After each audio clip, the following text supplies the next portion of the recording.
हाँ हाँ हाँ। बैंगनी वस्त्रों वाली लड़की खिड़की से सटी हुई विचार कर रही थी।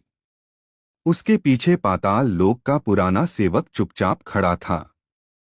काफी देर बाद बैंगनी वस्त्रों वाली लड़की होश में आई और पूछा, क्या तुम्हें पता नहीं चला कि देव सूची महल में 1000 चेहरा बुद्ध का स्वामी कौन है? पाताल लोक का पुराना सेवक ने सिर हिलाया और कहा, यह पुराना सेवक बेकार है। बैंगनी वस्त्रों वाली लड़की ने सिर हिलाया और कहा, देव सूची महल की शक्ति बहुत मजबूत है। इतने दिनों के बाद भी मेरी स्वर्ग श्रवण क्षमता ने 10वीं मंजिल से कुछ भी नहीं सुना। अगर 1000 चेहरा बुद्ध का उदय न होता तो मुझे पता ही नहीं चलता कि 10वीं मंजिल पर रहने वाले लोग देव सूची महल से थे। अंकल पाताल लोक, मुझे कल की भूमिगत लड़ाई की चिंता है। 1000 चेहरा बुद्ध तो देव सूची महल में बस एक छोटी सी मछली था। अगर वह स्वामी हरकत में आ गया तो आर्यन को डर था। पाताल लोक का पुराना सेवक ने कहा, कुमारी, चूंकि आपने अपना चुनाव कर लिया है तो मैं उसकी मदद करने के लिए अपनी पूरी कोशिश करूंगा। बैंगनी वस्त्रों वाली लड़की की आंखों में चमक आई और उसने कहा, अंकल पाताल लोक, आपका मतलब उसे रात्रि राजा गोली देना है? पाताल लोक का पुराना सेवक ने कहा, जैसा कि आपने कहा, रात्रि राजा घाटी को बहुत से लोग भूल गए हैं। अब समय आ गया है कि लोगों को हमारी रात्रि राजा घाटी के अस्तित्व के बारे में पता चले।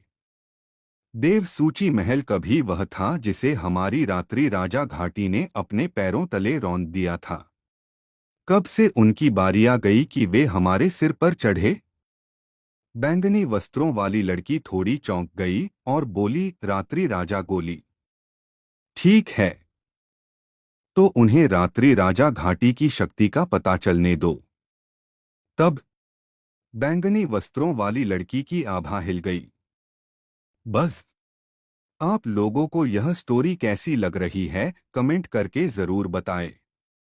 और बने रहे आप अपने जीवपति त्रिपाठी जी के साथ। धन्यवाद मित्रों। एपिसोड 1982। प्रचंड कृपाण।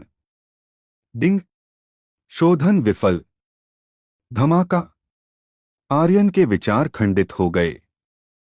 डिंग। शोधन विफल। धमाका। उसके विचार एक बार फिर खंडित हो गए। धिक्कार है। यह स्टील आर्मर्ड डिवाइन बीस्ट को मारने से भी ज्यादा मुश्किल है, आर्यन ने शिकायत की। वह आकाशीय सार स्टील को एक अद्वितीय कृपाण में ढालना चाहता था, लेकिन आधी रात तक वह विफल रहा। यह बहुत मुश्किल था। फू। मैं हार मानने से इनकार करता हूं। आर्यन एक बार फिर ड्रैगन ताबूत साधना मोड की दुनिया में प्रवेश कर गया। मैं एक हथियार बनाने का विकल्प चुनूंगा। आर्यन के सामने सभी प्रकार की सामग्री दिखाई दी, जिसमें आकाशीय सार स्टील भी शामिल था। चाहे उसने भट्टी की आग का कितना भी उपयोग किया हो या कितनी भी दिव्य शक्ति का उपभोग किया हो, वह आकाशीय सार स्टील को पिघलाने में असमर्थ था। यदि सामग्री पिघल ही नहीं सकती तो हथियार कैसे गढ़े जा सकते हैं? ओह सही, मेरे पास अभी भी शियाओ यान है। शियाओ यान, मुझे अपनी स्वर्गीय ज्वाला उधार दो, आर्यन के विचार चले। पिछली बार शियाओ यान गंभीर रूप से घायल हो गया था। वह शूमी रिंग के भीतर ठीक हो रहा था। आर्यन के बढ़ते अनुभव के बाद वर्तमान शियाओ यान शायद डॉडी वर्ग तक नहीं पहुंचा था, लेकिन स्वर्गीय ज्वाला पर उसका नियंत्रण पहले से ही काफी अद्भुत था। हालांकि शियाओ यान इस प्रशिक्षण स्थान में बिल्कुल भी प्रवेश नहीं कर सकता था। विशालकाय ड्रैगन ने धीरे से कहा, तुम प्रकृति की शक्ति का उपयोग करके अमृत का शोधन कर सकते हो, तो स्वाभाविक रूप से तुम प्रकृति की शक्ति का उपयोग करके आकाशीय सार स्टील कवच को भी पिघला सकते हो। हालांकि शोधन और अमृत का शोधन अलग अलग हैं, लेकिन भट्टी की आग का उपयोग समान है। यांग अग्नि।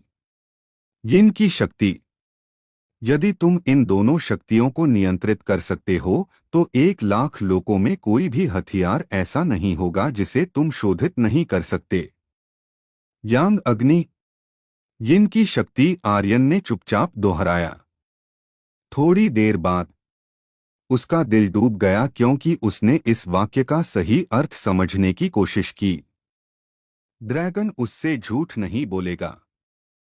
चूंकि उसने इतनी स्पष्ट रूप से कहा था, तो इन दोनों शक्तियों को नियंत्रित करने का कोई तरीका जरूर होगा। यिन चंद्रमा से संबंधित है, यांग सूर्य से संबंधित है। क्या ऐसा हो सकता है कि मुझे चंद्रमा और सूर्य की शक्ति उधार लेनी पड़े? लेकिन जब चंद्रमा प्रकट होता है और सूर्य अस्त होता है तो एक ही समय में इसे डालना असंभव है। आर्यन का सिर सुन्न हो गया। वह सोचने में सचमुच अच्छा नहीं था। हालांकि भले ही उसका सिर सुन्न हो गया हो, उसे सोचना जारी रखना पड़ा। अगले दिन एक भीषण युद्ध उसका इंतजार कर रहा था। विस्फोटक देव मुट्ठी उसका तुरुप का इक्का था और वह इसका उपयोग तब तक नहीं करेगा जब तक उसके पास कोई और विकल्प न हो। आखिरकार 10 घंटे का कूलडाउन बहुत लंबा था। चंद्रमा की शक्ति, सूर्य अग्नि। आर्यन को कुछ समझ में आया, लेकिन ऐसा भी लगा कि उसे कुछ भी समझ नहीं आया। उसने अपनी आंखें थोड़ी बंद कीं। स्वर्ग और पृथ्वी भट्टी के रूप में और प्रकृति की शक्ति आग के रूप में। बस आग का एक गोला उसके सामने जल उठा।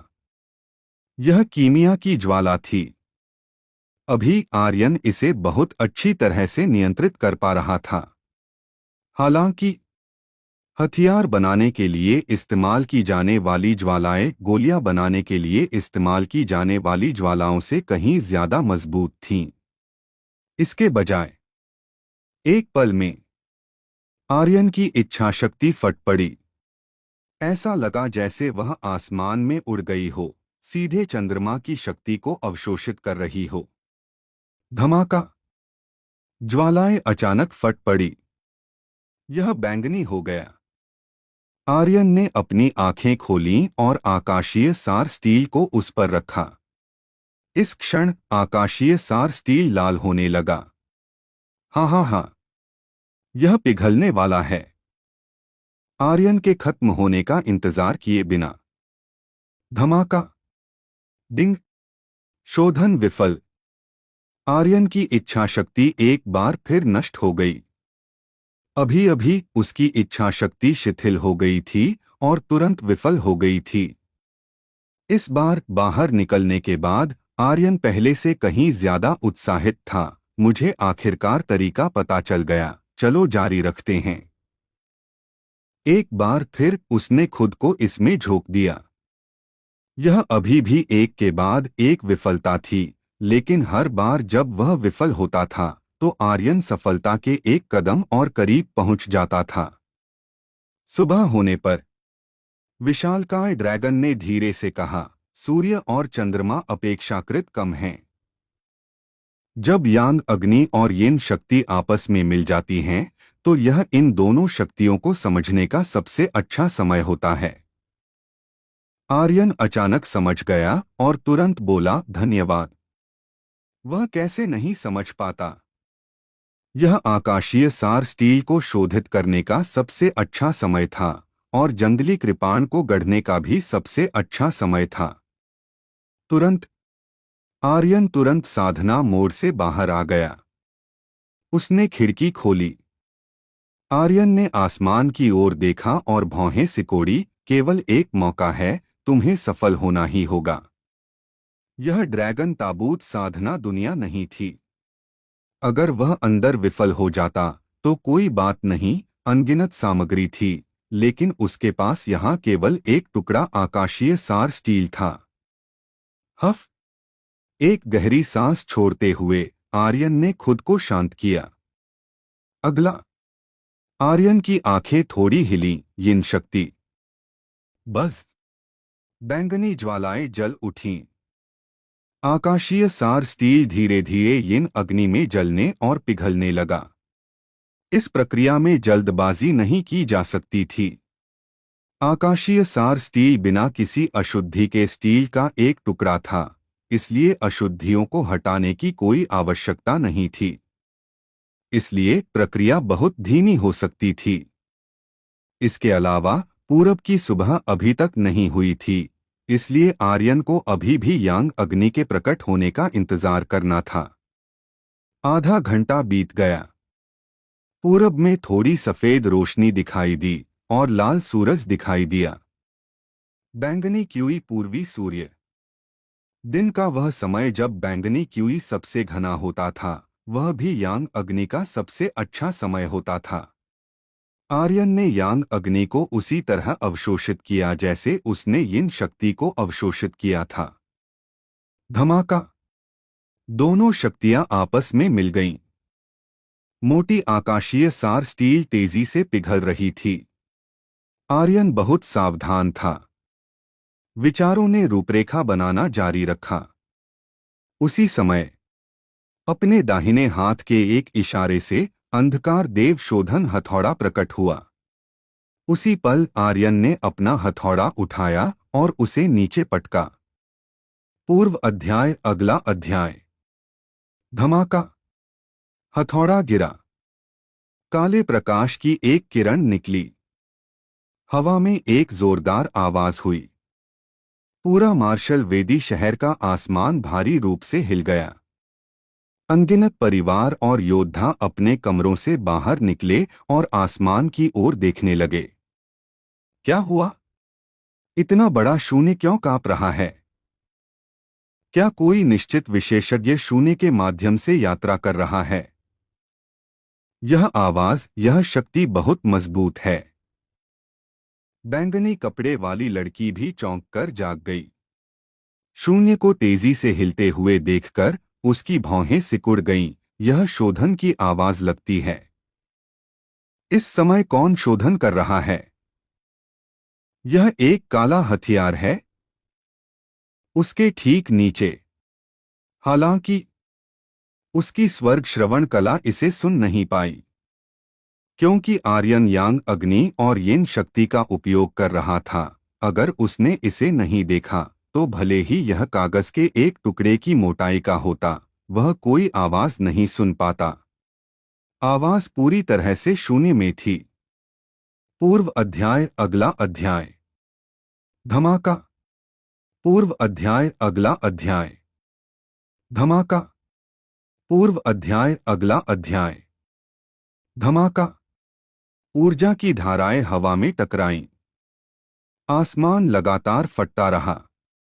अंत में हवा में काली बिजली चमकने लगी। अधिक से अधिक लोग हक्के बक्के रह गए। ऐसा लग रहा था जैसे हवा में कोई विशालकाय लोहा गढ़ रहा हो। हर बार जब भारी हथौड़ा गिरता तो अनगिनत काली बिजली निकलती। 10वीं मंजिल। एक व्यक्ति जो केवल 20 साल का था, उसने शून्य की ओर देखा और भौहें सिकोड़ी। शून्य में शोधन, यह हथियार शायद उस चीज से भी ज्यादा शक्तिशाली है। यह कौन है? राक्षस द्वीप का वह बच्चा। सूरज उग आया। आर्यन ने अपने सामने काले कृपाण को देखा और आखिरी बार कृपाण पर जोर से मारा। पूर्व अध्याय अगला अध्याय। धमाका। एक जोरदार आवाज गूंज उठी। आसमान फट गया और काली दरारें घनी रूप से एक साथ थीं। आखिरकार यह पूरी तरह से गायब हो गया। हालांकि जिस पल यह गायब हुआ, बिजली का एक बोल्ट प्रकाश की किरण की तरह नीचे गिरा। एक चमत्कार उतर आया था। यह आकाश संगम सराय की छत से टकराया। सारी शक्ति आर्यन के सामने तैरते हुए कृपाण में समा गई। शक्ति उमड़ पड़ी। इस क्षण सिस्टम से बीप की आवाज आई। डिंग। आप लोगों को यह स्टोरी कैसी लग रही है, कमेंट करके जरूर बताएं। और बने रहे आप अपने जीवपति त्रिपाठी जी के साथ। धन्यवाद मित्रों। एपिसोड 1983। यम की कृपाण। सिस्टम से अधिसूचना गूंज उठी। परिष्करण सफल रहा। फूह। आर्यन ने एक लंबी सांस छोड़ी। स्वर्गीय इस्पात कवच को परिष्कृत करना हड्डी पूरक गोली को परिष्कृत करने से कहीं अधिक कठिन था। उसे सचमुच ऐसा लग रहा था जैसे उसका शरीर खोखला हो गया हो। शुक्र है परिष्करण सफल रहा, वरना मैं अपनी आधी जान गंवा चुका होता। आर्यन थोड़ा उत्साहित था और उसने ध्यान से सिस्टम खोलकर जांच की। अंतरिक्ष वलय में एक बड़ी कृपाण पड़ी थी। यह पूरी तरह से काली थी। उसी समय इसका पूरा शरीर बिजली जैसी रोशनी से ढका हुआ था। यह बहुत तेज थी। यह कुछ खेलों में तथाकथित प्रकाश उत्सर्जक हथियारों की तुलना में कहीं अधिक शक्तिशाली थी। फूह। एक विचार से आर्यन ने बड़ी कृपाण निकाली और उसे कसकर पकड़ा। बस। लंबी कृपाण उसके हाथ में आ गई। गरज। तुरंत। लंबी कृपाण बिजली से ढक गई और आर्यन के चारों ओर लिपट गई। आर्यन को बिजली से कोई दर्द महसूस नहीं हुआ, बल्कि आनंद महसूस हुआ। बिजली को नियंत्रित करने की भावना ने उसके पूरे शरीर को भर दिया। वाह। अवर्णनीय उत्साह के साथ आर्यन हल्का सा हिला। स्वूश। एक नरम आवाज। उसके सामने जहां भी काली कृपाण जाती वहां एक गहरी दरार बन जाती। यह आसानी से अंतरिक्ष को काट सकती थी। यह ऐसा था जैसे यह नियमों की शक्ति से बंधा न हो। इस कृपाण की आक्रमण शक्ति अवर्णनीय थी। यह बहुत शानदार है ना? तुरंत आर्यन ने उत्साह से इस बड़ी काली कृपाण की विशेषताओं की जांच की। शस्त्र अनाम। श्रेणी अर्धधिप्ति अस्थायी। क्षति 12 तारे। महत्वपूर्ण प्रहार +50%। गति +50%। भेदन +50%। भाग्य +15%। विवर्ण विद्युत प्रहार की निष्क्रिय कौशल रखता है। क्या बकवास है। मैंने सीधे एक अर्धधिप्ति हथियार को परिष्कृत किया और यह केवल एक अस्थायी अर्धधिप्ति हथियार है। इसे अभी भी अपग्रेड किया जा सकता है। बड़ी काली कृपाण पर कई खांचे थे। स्पष्ट रूप से इसे अभी भी जोड़ा जा सकता था। एक बार जब बड़ी काली कृपाण की पूरी शक्ति सामने आ जाती तो यह निस्संदेह एक मास्टर देव स्तर का सर्वोच्च हत्यारा हथियार होगा। महत्वपूर्ण प्रहार, गति, भेदन सभी +50%, साथ ही 15 भाग्य। क्या अद्भुत विशेषता है। आर्यन चौंक गया। एक ही वार में मैं यमराज से मिलूंगा। डिंग। कृपया अपने हथियार का नाम बताएं। हाँ। इसे नाम दो। आर्यन ने कुछ पल सोचा। इसे क्या कहा जाए? एक कृपाण से यमराज से मिलो, 1000 पुरुषों के प्रहार के साथ। इसे यम की कृपाण कहा जाएगा। डिंग। हथियार का नाम सत्यापित, यम की कृपाण। बड़ी काली कृपाण के दिमाग में तुरंत एक नाम उभरा। आर्यन ने यम की कृपाण को रख दिया। वह कुछ पता लगाने की जल्दी में था। एक विचार से वह ड्रैगन ताबूत साधना जगत में प्रवेश कर गया। विशाल ड्रैगन, मैंने अभी अभी इसे परिष्कृत किया है। एक अर्धचरम कलाकृति। यह हथियार आवश्यकताओं को पूरा करना चाहिए, है ना? परिष्करण की खेती पद्धति का मानक दिव्य उपकरण था। जब तक आर्यन एक दिव्य कलाकृति को परिष्कृत करने में सक्षम होगा तब तक उसे इनाम मिलेगा, साथ ही सभी शिल्प तकनीकों की प्रवीणता भी। बातचीत के दौरान आर्यन ने यम की कृपाण निकाली। ड्रैगन ने अपनी आंखें हल्की सी खोलीं और उस पर एक नजर डाली। फिर उसने अपनी आंखें बंद कर लीं और ठंडे लहजे में 2 शब्द उगल दिए, कचरा। आर्यन। वह अवाक रह गया। यम की कृपाण को कई घंटों तक इस्तेमाल किया गया था और आर्यन की मानसिक शक्ति मुश्किल से टिक पा रही थी। एक अर्धचरम कलाकृति। उसकी विशेषताएं और भी स्वर्गभेदी थीं। हालांकि ड्रैगन ने बस हल्के से उस पर एक नजर डाली और अचानक कचरा शब्द कहा। इसका दूसरे शब्दों में, यह साधना स्थान में दिव्य उपकरण के स्तर तक भी नहीं पहुंच सकता था। धिक्कार है। मुझे लगा था कि मैं दिव्य उपकरण के स्तर तक पहुंच सकता हूं। ठीक है। चूंकि मैं अभी तक वहां नहीं पहुंचा हूं, मैं कड़ी मेहनत करूंगा। मुझे विश्वास है कि एक दिन मैं एक सच्चा दिव्य उपकरण परिष्कृत कर पाऊंगा। आर्यन ने अपनी मुट्ठियां हल्की सी भींची, अपना विचार वापस लिया और साधना स्थान छोड़ दिया। अच्छा लड़का, तुम वास्तव में सरल नहीं हो। तुम्हारी असीमित क्षमता बहुत भयानक है। केवल एक रात में तुम यिन की शक्ति और यांग अग्नि की शक्ति को समझने में सक्षम थे, जैसा कि आर्यन और मु कबीले के क्रिस्टलीकरण से अपेक्षित था। हाँ हाँ हाँ। अद्भुत अद्भुत, बहुत अद्भुत। वह उतना ही खुश था जितना एक 3 साल का बच्चा अपनी पसंदीदा कैंडी पाकर होता है। वह हंसते हंसते रुक नहीं पा रहा था। आर्यन ने जो क्षमताएं दिखाई थीं, उसने उसे बार बार चौंका दिया था। उसे आखिरकार समझ में आ गया कि सिंह हवेली और मु कबीले ने अपनी सारी उम्मीदें उस पर क्यों टिका दी थीं। आदिम जगत। असंख्य विशेषज्ञ थे।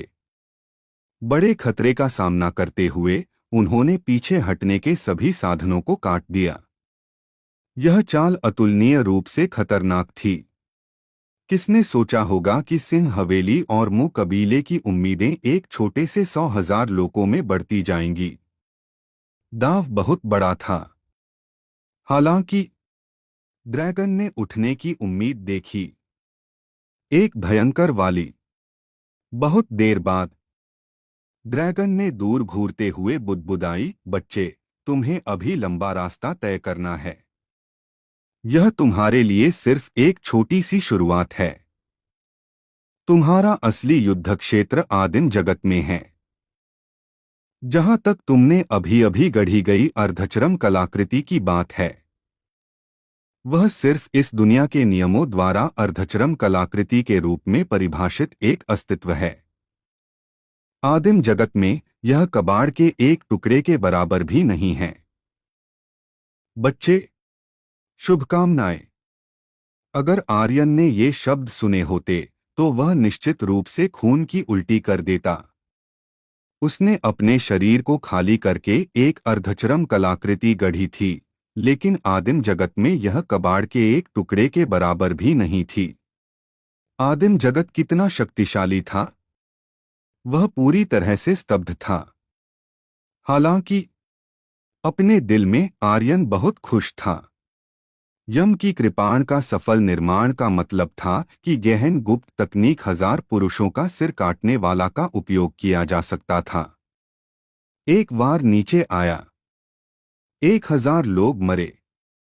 यह भयंकर था। वांग कबीला, तियानहुई व्यापारी गठबंधन। हे, देखते हैं तुम में से कितने मर सकते हो। आर्यन उत्साह से हंसा। उसे अपने सामने अनुभव की एक विशाल लहर आती दिख रही थी। उसने आसमान की ओर देखा।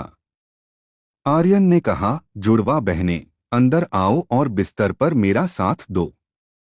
लोमड़ी जुड़वा आर्यन के कमरे में दाखिल हुईं और तुरंत आर्यन के कपड़े उतारने लगीं। उसने बहुत अधिक आध्यात्मिक ऊर्जा खर्च कर दी थी। इस तरह की आध्यात्मिक ऊर्जा की खपत केवल आराम से ही पूरी की जा सकती थी।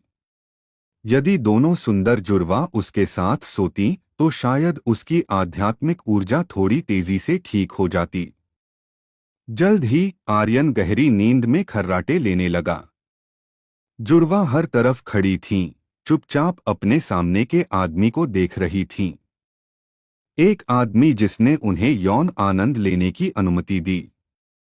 आर्यन सो गया। लेकिन पूरा मार्शल वेदी नगर जैसे फट गया था। क्या तुम्हें मिल गया? मैंने शहर की सभी लोहार की दुकानों और शहर के सभी लोहार मास्टरों को खोज लिया है, लेकिन उनमें से कोई भी गढ़ाई नहीं कर रहा है। तो फिर क्या चल रहा है? कौन है वह? मास्टर हम ही नहीं। वांग, क्यूई और झाओ परिवार के लोग भी उस मास्टर शोधक को ढूंढ रहे हैं, लेकिन उनमें से किसी को भी वह नहीं मिला है। एक बुजुर्ग ने तुरंत सूचना दी। तियानहुई शाखा प्रमुख ने भौहें सिकोड़ी, तो फिर वह कौन हो सकता है?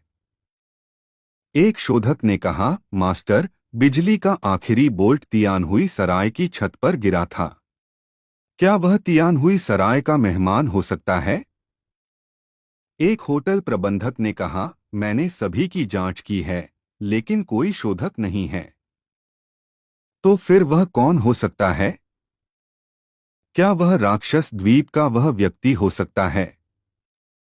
आर्यन तियानहुई शाखा प्रमुख की आंखों में एक तेज रोशनी चमकी और उसने कहा, वह गोलियां परिष्कृत कर सकता है, लेकिन वह हथियार भी परिष्कृत कर सकता है।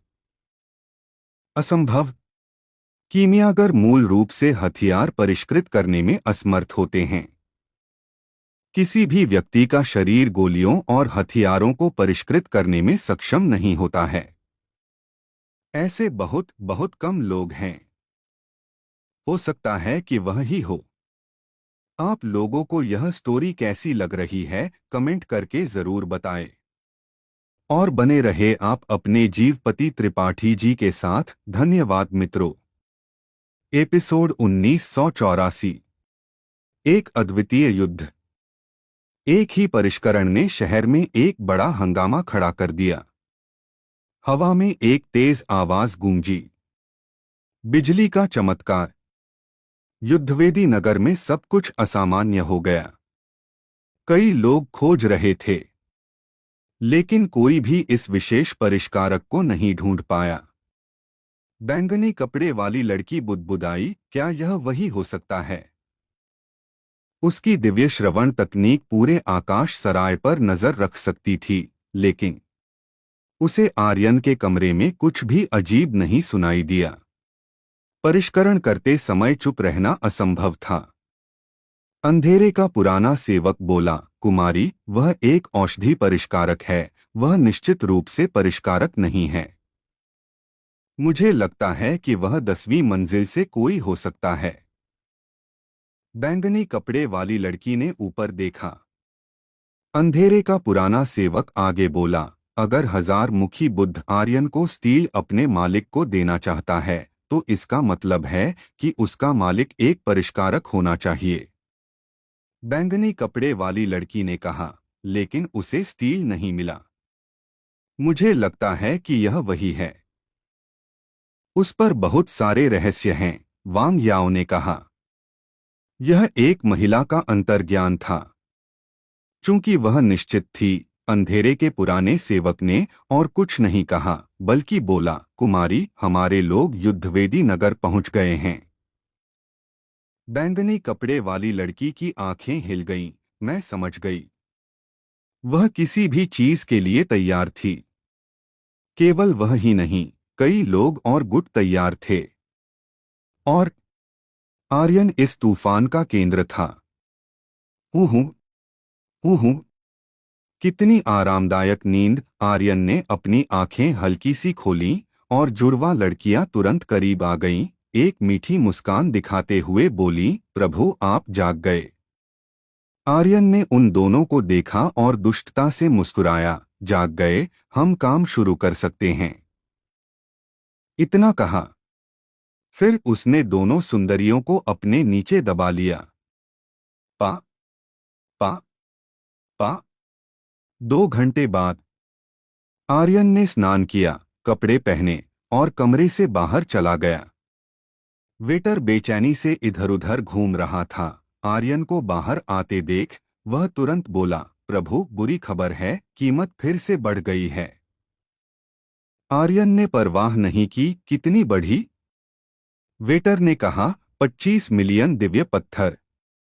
एक रात में 7 मिलियन दिव्य पत्थर बढ़ गए।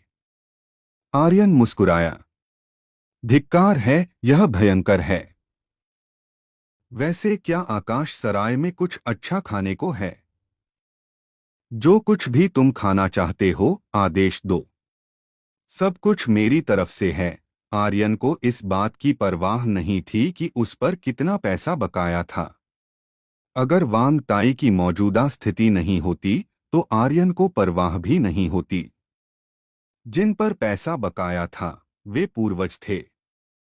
अगर तुम मुझे ज्यादा धकेलोगे तो मैं उसे वापस नहीं करूंगा। क्या तुम मेरे अंडकोश को काटोगे? वेटर चौंक गया और बोला, श्रीमान, क्या आपको इस समय भी खाने का मूड है? यदि आप नहीं करते हैं तो तियानहुई व्यापारी संघ आपको बख्शेगा नहीं। आर्यन ने कहा, केवल जब तुम पेट भरोगे तभी काम करने की ताकत आएगी। जाओ और कुछ महंगा ऑर्डर करो। वैसे भी तुम पर पहले ही 25 मिलियन बकाया है। इस खाने से क्या डरना? वेटर ने गहरी सांस ली और कमरे से बाहर चला गया। थोड़ी देर बाद आर्यन के कमरे में एक भव्य दोपहर का भोजन आया। आर्यन और अन्य लोग खाने लगे। आर्यन के अलावा जुड़वा लड़कियों और वेटर ने भोजन का बिल्कुल भी आनंद नहीं लिया। वह दोपहर तक सोया, फिर एक बड़ा भोजन ऑर्डर किया और पागलों की तरह खाने लगा। क्या उसके कमरे में कोई शिल्प भट्टी है या कोई विशेष गंध है? कोई विशेष गंध? मुझे कोई गंध नहीं आ रही है। तियानहुई शाखा नेता ने सोचा, यह वह नहीं लगता। वह सिर्फ राक्षस द्वीप का एक थोड़ा शक्तिशाली व्यक्ति है। वह ऐसा व्यक्ति है जिसने दुनिया नहीं देखी और केवल व्यभिचार में लिप्त होना जानता है। बच्चे, दिल खोलकर खाओ। यह तुम्हारा आखिरी भोजन होगा। कहे। उसे अब इस बात की परवाह नहीं थी कि शस्त्र निर्माण मास्टर कौन था। सबसे महत्वपूर्ण बात आर्यन से छुटकारा पाना था। तब रात में एक भव्य नीलामी आयोजित की गई। रात्रि राजा घाटी देव सूची महल की दो महान शक्तियों के बीच प्रतियोगिता निश्चित रूप से बहुत रोमांचक होगी। कल की मार्शल आर्ट प्रतियोगिता के अलावा यह निश्चित रूप से एक बड़ा सनसनीखेज कारण बनेगा और तियानहुई व्यापारी संघ की प्रतिष्ठा को एक बार फिर बढ़ाएगा। यह सोचते हुए तियानहुई शाखा नेता मुस्कुराए बिना नहीं रह सका। कहे, सब कुछ नियंत्रण में है। इस समय एक बुजुर्ग ने कहा, श्रीमान, चेन परिवार भूमिगत बॉक्सिंग अखाड़े में पहुंच गया है। इसके अतिरिक्त वह 101 जीत वाला मूर्ख भी तैयार है। ठीक है। तियानहुई शाखा नेता ने ताली बजाई और उत्साह से कहा, आर्यन, यह तो बस शुरुआत है। धीरे धीरे आनंद लो, हा हा हा। पेट भर खाने पीने के बाद आर्यन यह नहीं बता सकता था कि वह कितना आरामदायक था और उसने कहा, पैसा कमाने का समय हो गया है। जैसे ही आर्यन कमरे से बाहर निकलने वाला था, बैंगनी कपड़े वाली लड़की उसके दरवाजे पर खड़ी थी और बोली, मैं तुम्हारा बकाया चुका दूंगी। आर्यन हल्का सा मुस्कुराया और बोला, तुम सचमुच मेरा समर्थन करना चाहती हो? हालांकि मैं एक महिला को मालकिन के रूप में रखना पसंद करता हूं, बजाय इसके कि मुझे मालकिन के रूप में रखा जाए। मैं अपना बकाया खुद चुकाऊंगा। बैंगनी कपड़े वाली लड़की ने कहा, जिस व्यक्ति का आज तुम्हें सामना करना है वह अलग है। यह कल जितना आसान नहीं होगा। मुझ पर भरोसा करो, मत जाओ, ठीक है? उसकी आवाज में गिड़गिड़ाने का एक संकेत था। आर्यन ने उसे देखा और लगभग हाँ में सिर हिला दिया, लेकिन अंत में उसने सिर हिलाया और कहा, कुछ चीजें हैं जो मुझे करनी हैं। तुम बस एक बड़े मूर्ख हो। बैंगनी कपड़े वाली लड़की गुस्से में पैर पटकते हुए तेजी से चली गई। जुड़वा लड़कियों ने धीरे से कहा, मालिक, वह गुस्से में लगती है। आर्यन मुस्कुराया, कुछ नहीं कहा और बड़े बड़े कदमों से बाहर चला गया। एक आदमी के रूप में कुछ चीजें थीं जो उसे करनी थीं। तियानहुई व्यापारी संघ उससे निपटना चाहता था। वांग परिवार उससे निपटना चाहता था। दिव्य सूची महल के लोग भी उससे निपटना चाहते थे। इसलिए वह केवल इसलिए छिप नहीं सकता था क्योंकि वे उससे निपटना चाहते थे। छिपना आर्यन का तरीका नहीं था। उसे जो पसंद था वह लड़ना था। फिर से, अगर वह जीतता तो एक सिस्टम इनाम होता। प्रतिद्वंद्वी जितना मजबूत होता, इनाम उतना ही मजबूत होता। आर्यन निश्चित रूप से इसे छोड़ना नहीं चाहता था। इसके अलावा, अगर वह इससे बचता तो जुड़वा लड़कियों का क्या? वांग ताई का क्या? वह भी नहीं बच पाता। तियानहुई व्यापारी संघ उससे निपटने के अन्य तरीके सोचता। भागना कोई समाधान नहीं था। समस्या को हल करने का तरीका था समस्या को मुट्ठी से टुकड़े टुकड़े कर देना।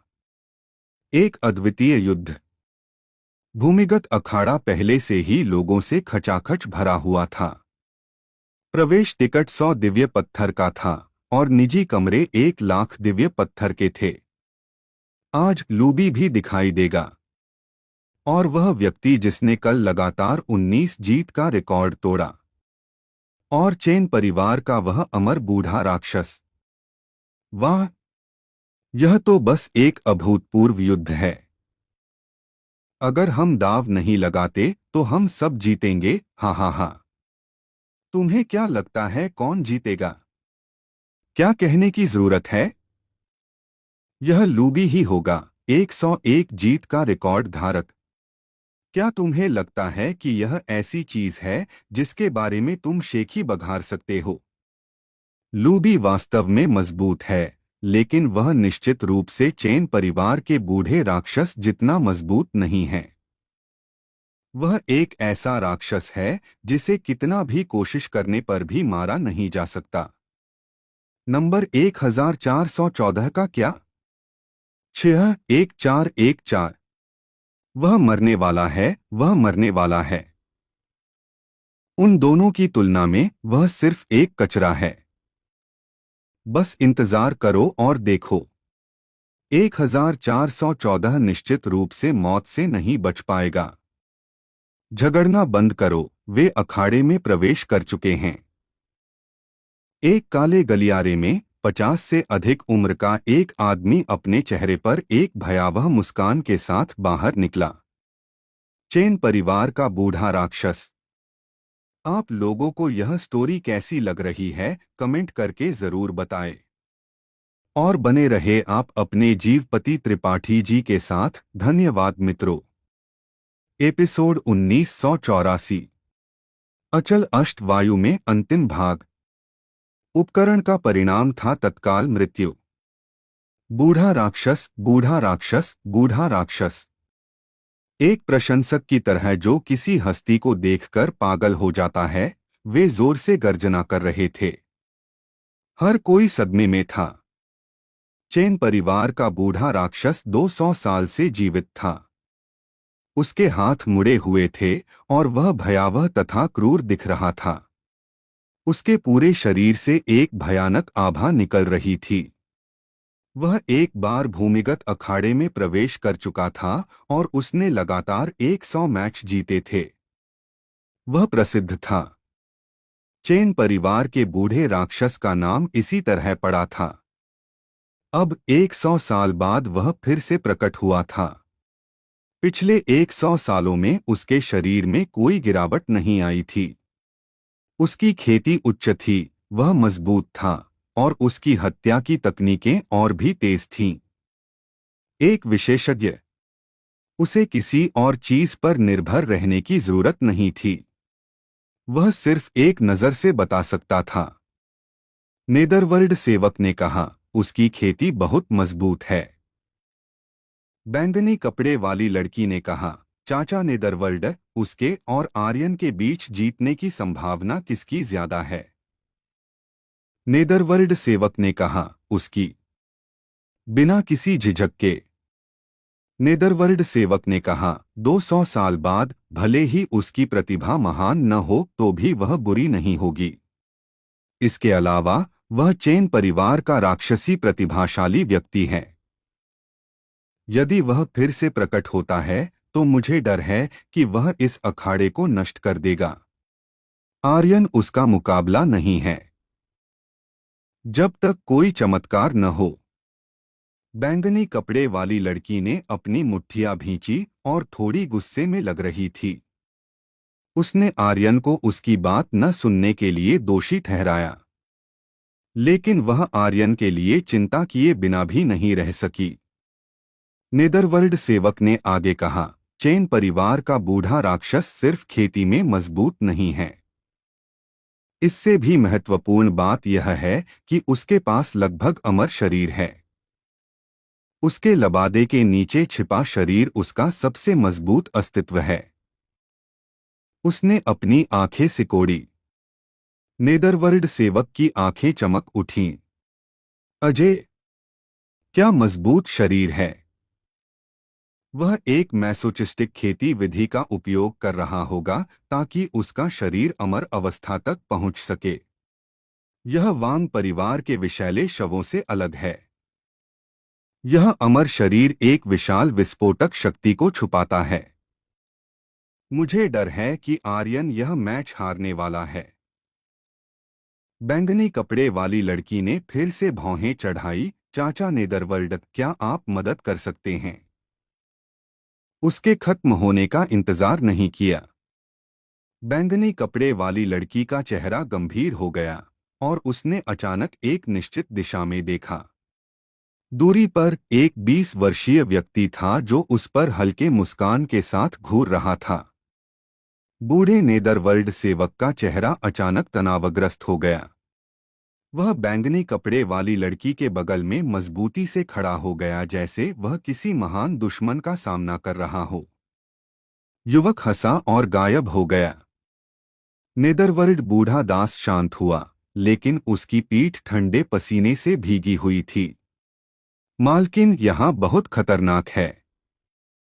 मैं आपको छोड़ नहीं सकता। उस बच्चे की सिर्फ एक नजर ने उसे अतुलनीय रूप से मजबूत प्रभाव महसूस कराया था। वह एक बेजोड़ विशेषज्ञ था। यदि वह आर्यन की मदद करना चाहता तो यह शायद असंभव था। एक बार जब वह चला जाता तो बैंगनी कपड़े वाली लड़की खतरे में पड़ जाती। नेदरवर्ल्ड के बूढ़े दास के लिए 10,000 आर्यन भी बैंगनी कपड़े वाली लड़की के जीवन के बराबर नहीं थे। इसी समय एक और मार्ग से आर्यन और जुड़वा बाहर निकले। वह आ गया। 1414 आ गया। धिक्कार है, धिक्कार है, धिक्कार है, धिक्कार है, धिक्कार है। एक के बाद एक चीखें गूंज उठीं। हालांकि जब आर्यन ने मरना शब्द सुना तो उसे थोड़ा अजीब लगा। मैं सचमुच मरने वाला हूं। आर्यन मुस्कुराया। उसने तुरंत एक 50 वर्षीय व्यक्ति को दूर से अपनी ओर घूरते हुए देखा। उसकी नजर भयावह थी और उसकी आंखें बेहद धमकी भरी और भेदी थीं। Clang, clang. चुनौती की घंटी बजी। पूरा भूमिगत अखाड़ा तुरंत शांत हो गया। रेफरी बाहर आया और बोला, आज का पहला मैच नंबर 1414 और चेन परिवार के बूढ़े राक्षस के बीच है। और 1 से 1 हैं। सट्टेबाजी का समय 10 मिनट है। मैच 10 मिनट में शुरू होगा। जैसे ही उसने बात खत्म की, तुरंत अखाड़े में मौजूद हर कोई सट्टेबाजी खिड़की की ओर भागा, इस डर से कि वे चूक जाएंगे। मैं बूढ़े राक्षस पर 10,000 दिव्य पत्थर लगाता हूं। मैं बूढ़े राक्षस पर 20,000 लगाता हूं। मैं बूढ़े राक्षस के जीतने पर दांव लगाता हूं। लगभग अधिकांश लोगों ने बूढ़े राक्षस पर दांव लगाया। चेन परिवार का बूढ़ा राक्षस आर्यन के पास आया। उसने अपने होंठ चाटे और भयावह तरीके से हंसा, तुम मरोगे। है।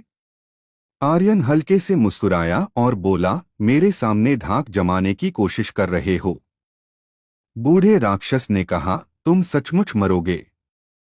आर्यन हल्के से मुस्कुराया और कुछ नहीं कहा, क्योंकि इस तरह के दिखावटी व्यक्ति को जवाब देने का सबसे अच्छा तरीका उसे बेरहमी से कुचलना, मारना, अपंग करना और उसकी कमर तोड़ना था। बेशक यह अखाड़े में होना था, क्योंकि आर्यन अभी भी दांव लगाना चाहता था। जुड़वा वापस लौटे और बोले, स्वामी, आपके निर्देशानुसार हमने अपने सभी दांव लगा दिए हैं। हालांकि स्वामी, चेन परिवार के बूढ़े राक्षस में कोई कमजोरी नहीं है, खासकर उसका शरीर जो लगभग अमर और अपराजेय है। क्या आप सचमुच उससे लड़ना चाहते हैं? आर्यन ने भी इसे महसूस किया। चेन परिवार के बूढ़े राक्षस की आभा एक साधारण विशेषज्ञ की आभा से बिल्कुल अलग थी। हालांकि अभी आर्यन को कोई परवाह नहीं थी। उसे यह मैच लड़ना ही था, क्योंकि कोई उसके सामने धाक जमा रहा था। वह ऐसे व्यक्ति को बर्दाश्त नहीं कर सकता था। धाक जमाना? तो मैं तुम्हें धाक जमाने दूंगा। स्वामी, चेन परिवार का बूढ़ा राक्षस 100 साल पहले की तुलना में कहीं ज्यादा मजबूत है। बस देखिए, वह बच्चा यातना देकर मार डाला जाएगा। यदि हम इस बच्चे से छुटकारा पा लेते हैं तो तियानहुई व्यापार गठबंधन को मुख्य मंदिर के सामने एक महान योग्यता मिलेगी। हमारे तियानहुई व्यापार गठबंधन का प्रभाव उच्चतम बिंदु पर पहुंच जाएगा। हाँ हाँ हाँ, बच्चे, तुम मुख्य मंदिर के वांछित अपराधी हो। अगर तुम नहीं मरते तो कौन मरेगा? अध्याय नेता तियानहुई शानदार निजी कमरे में खड़ा था और आर्यन को मुस्कुराते हुए देख रहा था। ऐसा लग रहा था कि उसने खुद को तियानहुई व्यापार गठबंधन के उपाध्यक्ष के पद पर पहुंचते हुए देखा था। हाँ हाँ हाँ, वह जोर से हंसे बिना नहीं रह सका। एक और जगह, नमी वाले गुप्त कमरे में, बहादुर अभी भी मोटी स्टील के कवच पर मुक्के मार रहा था। 10,000 किलोग्राम से अधिक वजनी पत्थर के ताबूत को उठाए हुए था। उसके मुक्कों की गति लगातार बढ़ रही थी। Bang bang bang. 10 मिनट तेजी से बीत गए। अवरोधक पिंजरा खुला और चेन परिवार का बूढ़ा राक्षस बेसब्री से अंदर चला गया। फिर उसने अपनी उंगली से आर्यन को इशारा किया और भयावह तरीके से हंसा, बच्चे, जल्दी से अंदर आओ और मर जाओ। जल्दी करो। अगर मैं तुम्हें मार देता हूं तो मैं 101 जीत के साथ सबसे बुरा बन जाऊंगा। वह इंतजार नहीं कर सकता था। स्पिरिट फॉर्मेशन पिंजरे में घुसने के बाद वह और भी ज्यादा भयावह और उत्साहित हो गया। उसका पूरा व्यक्तित्व एक विक्षिप्त पागल जैसा लग रहा था। आर्यन धीरे धीरे अवरोधक में चला गया और बुदबुदाया, तुम्हें धाक जमाना पसंद है ना? तो चलो देखते हैं तुम कब तक धाक जमा सकते हो। एक अपराजेय और अमर शरीर, 200 साल पुराना बूढ़ा राक्षस। है। आर्यन भी भयावह तरीके से हंसा और बोला, मैं तुम्हें अपनी यम कृपाण के लिए बलिदान के रूप में उपयोग करूंगा। बस बस। अवरोधक पिंजरे के दोनों द्वार बंद हो गए। क्लैंग। प्रतियोगिता शुरू करें। जैसे ही आवाज गिरी, चेन परिवार का बूढ़ा राक्षस पलक झपकते ही गायब हो गया। उसके हाथों पर लगे 2 hook black and white impermanence के डेथ हुक की तरह थे, आर्यन की ओर बढ़ रहे थे। मुझ पर आओ। आर्यन की आंखें कांपी और उसने अपना दाहिना हाथ कसकर भींचा। बस। यम कृपाण गिर गई। इस समय आर्यन का पूरा शरीर बिजली से ढका हुआ था। एक शक्तिशाली बल उमड़ पड़ा। आर्यन ने अपनी कृपाण नीचे गिराई। एक कृपाण प्रवाह, बिजली का प्रहार। यम कृपाण का निष्क्रिय कौशल, आर्यन ने कोई कसर नहीं छोड़ी और सीधे नीचे गिराया।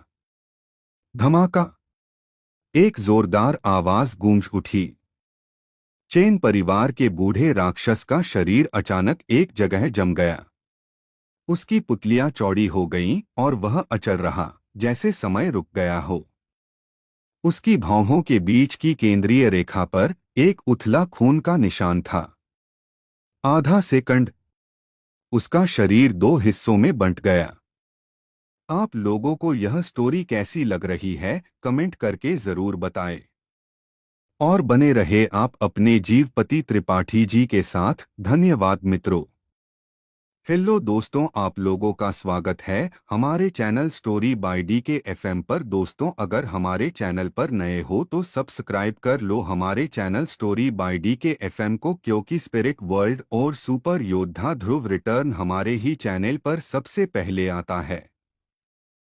एपिसोड 1986, अचल अष्टवायु में जारी। आर्यन ने क्या जबरदस्त प्रदर्शन किया था। यमराज का ब्लेड, वज्र की चोट, एक ही वार में मौत। यह गति, यह शक्ति, यह बस सामान्य से परे नहीं थी।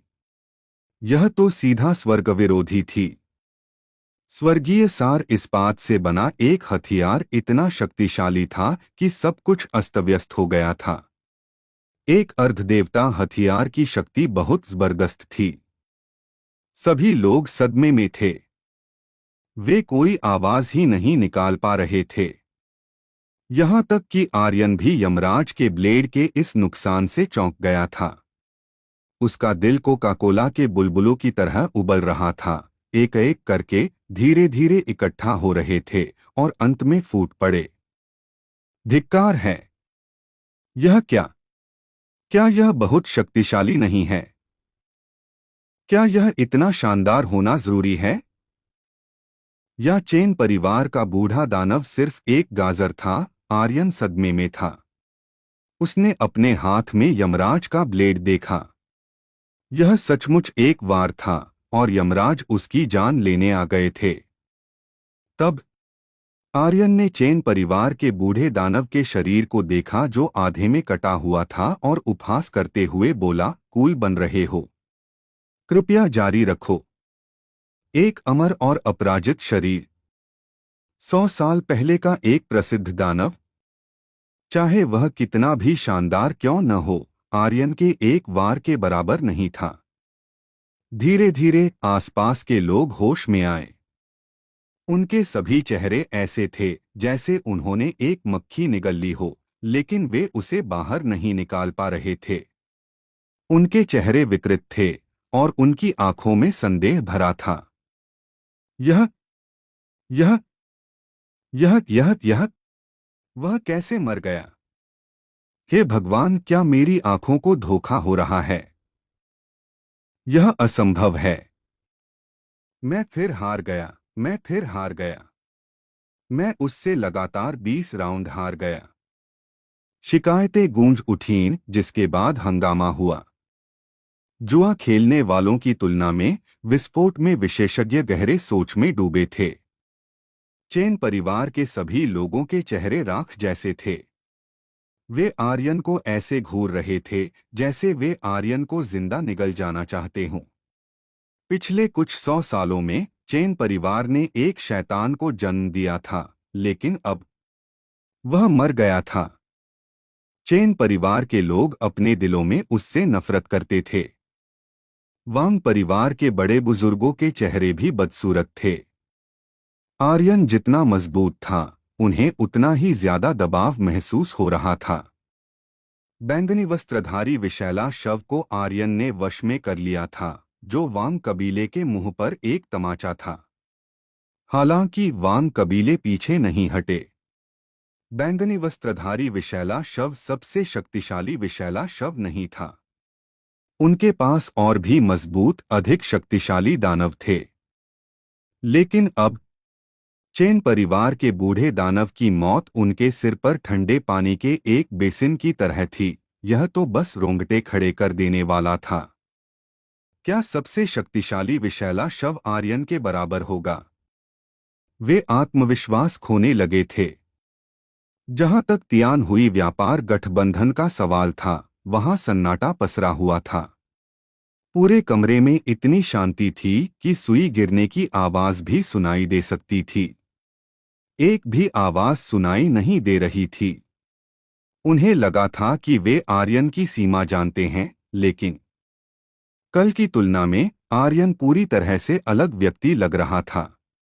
उसकी शक्ति पूरी तरह से अलग थी। इसके अलावा उसके हाथ में बिजली वाली बड़ी काली तलवार क्या थी, उसे बिल्कुल भी समझ नहीं आ रहा था। तियान हुई शाखा प्रमुख का शरीर कांपे बिना नहीं रह सका। उसे अपने निर्णय पर संदेह होने लगा। क्या आर्यन पर हमला करना सचमुच एक अच्छा विचार था? मालिक, चिंता न करें, हमारे पास अभी भी एक और पत्ता है। लगातार 101 जीत वाला भयंकर व्यक्ति अभी तक बाहर नहीं आया है। वह निश्चित रूप से आर्यन को हरा पाएगा। मैं इस व्यक्ति पर ध्यान दे रहा हूं। उसकी शक्ति निश्चित रूप से आर्यन से कहीं अधिक मजबूत है।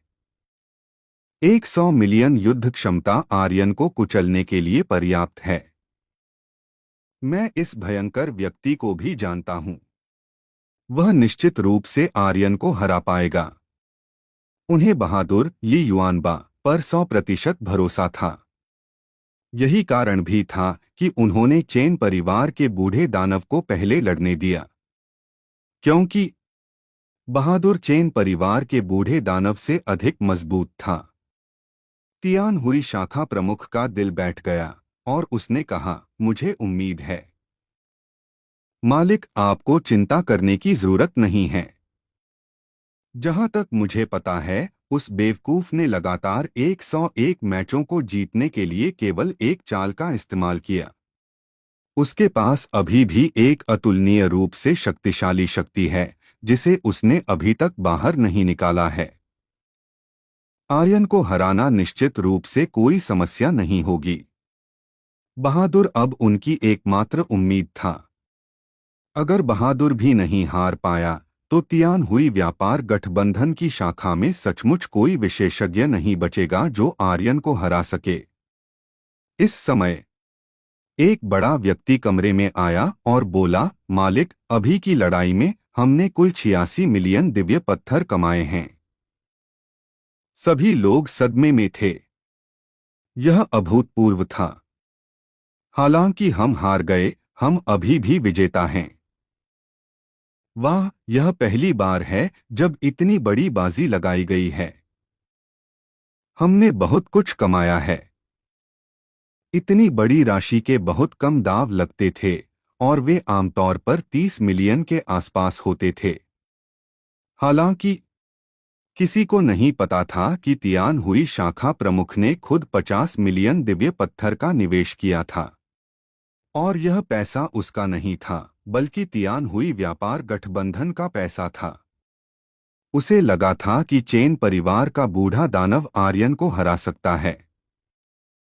हालांकि उसने कभी नहीं सोचा था कि वह इतनी बुरी तरह से हारेगा। उसका दिल खून बह रहा था और कांप रहा था। 50 मिलियन दिव्य पत्थर कोई छोटी राशि नहीं थी। अगर वह अपनी बाकी जिंदगी तियान हुई व्यापार गठबंधन के लिए काम करता, तो भी वह इतना पैसा नहीं कमा पाता। उसका हाथ हल्का सा कांपा जब उसने अपनी लार निगली और कहा, आर्यन ने अब तक कितना जीता है? बड़े व्यक्ति ने कहा, लगभग 30 मिलियन।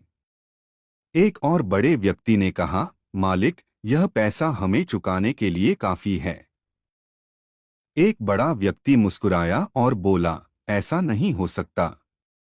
अभी एक और मैच बाकी है। अगर वह हारता है तो उसके पास कुछ नहीं होगा।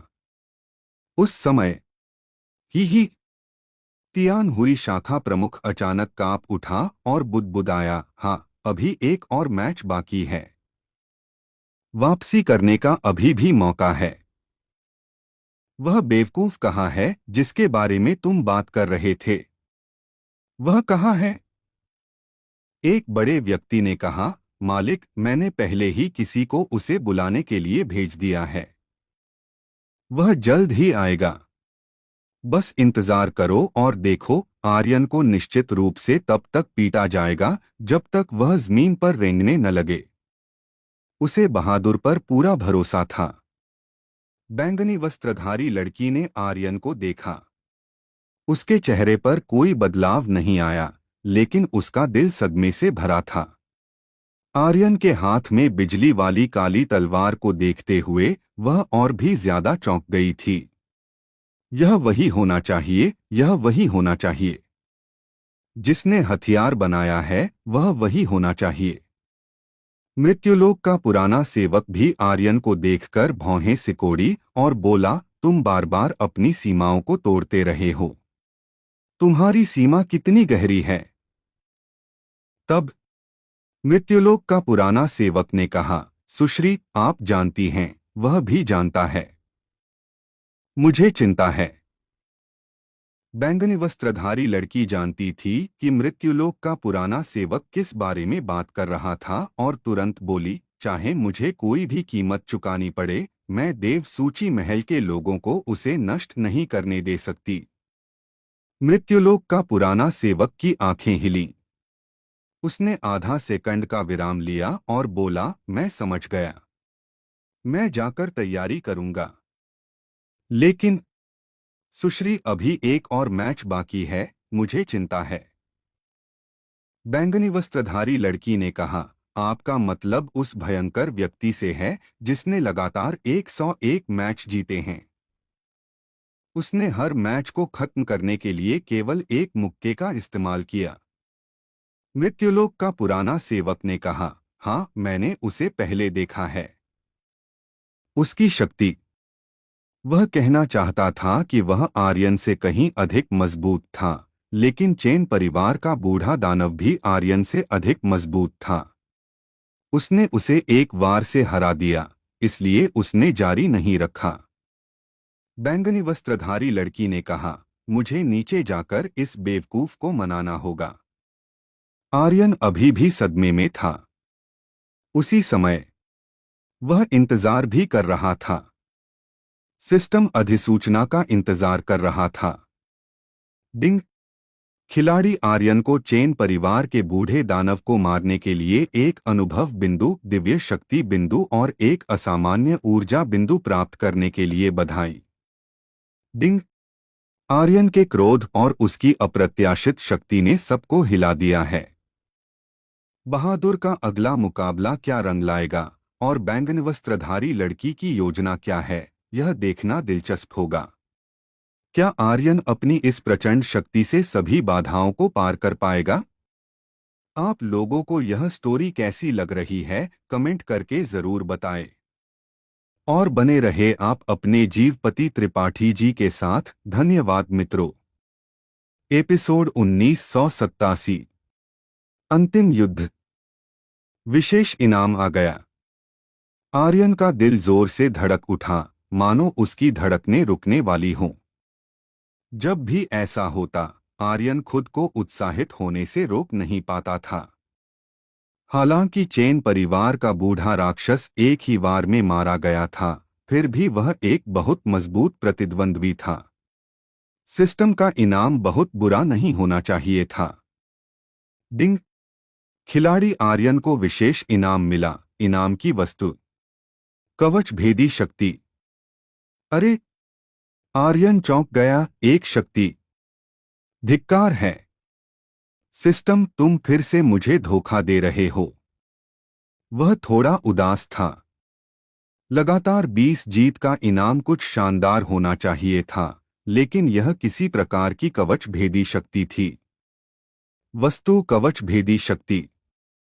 विशेषता विवरण संलग्न के बाद 3 मिनट के लिए 100% रक्षा भेदी शक्ति प्राप्त की जा सकती है। प्रत्येक चाल की शक्ति को पूरी तरह से बाहर निकाला जा सकता है। संकेत अद्वितीय, एक बार उपयोग। 3 मिनट का कवच भेदी, 100% वास्तविक क्षति। आर्यन ने सिस्टम के विवरण को देखा और चुपके से कांप उठा। धिक्कार है, दूसरे शब्दों में, मेरा हमला कितना नुकसान कर सकता है। यह कमाल है। यह शक्ति महत्वपूर्ण प्रहार शक्ति के साथ, यम ब्लेड के महत्वपूर्ण प्रहार के साथ क्षति। वह आर्यन ने आकाश की ओर देखा। यह चाल कितना नुकसान कर सकती है। यह निश्चित रूप से फटने वाला था। शानदार। आर्यन उत्साहित था। अच्छी चीजें ज्यादा होने से नहीं डरती। आर्यन बाधा पिंजरे से बाहर निकला और पूरा दर्शक वर्ग जयकार करने लगा। Number 1414, number 1414, number 1414। जुड़वा उसके पास आए और आज्ञाकारी रूप से आर्यन के गाल पर चुंबन लिया। स्वामी, आप महान हैं। हाँ हाँ हाँ, यह एहसास बहुत अच्छा है। इसी समय बैंगनी कपड़ों वाली लड़की ने एक बार फिर आर्यन का हाथ खींचा। इस बार उसने खींचा नहीं, बल्कि सीधे पकड़ लिया और कहा, अब मेरे साथ आओ। आर्यन चौंक गया और बोला, अब क्या है? बैंगनी कपड़ों वाली लड़की ने कहा, मैं तुम्हें अब मेरे साथ आने के लिए कह रही हूं। तुम लड़ते नहीं रह सकते। अगला मैच उस भयंकर आदमी के खिलाफ था जिसने 101 मैच जीते थे। ईमानदारी से कहूं तो आर्यन इस मैच का इंतजार कर रहा था। वह जानना चाहता था कि किस तरह का भयंकर आदमी लगातार 101 मैच जीत सकता है। भूमिगत मुक्केबाजी के अखाड़े में हर मैच बहुत मुश्किल होता था। 100 से अधिक मैच जीतना कोई सामान्य व्यक्ति हासिल नहीं कर सकता था। जिस पल वह भूमिगत अखाड़े में दाखिल हुआ था, उसे इस किंवदंती के बारे में पहले ही पता चल गया था। वह किंवदंती को चुनौती देना चाहता था। इसके अलावा वह मिथक को तोड़ना चाहता था। इससे पहले कि आर्यन कुछ बोल पाता, तियानहुई व्यापारी संघ के दो बुजुर्ग प्रकट हुए और लड़की का रास्ता रोक दिया।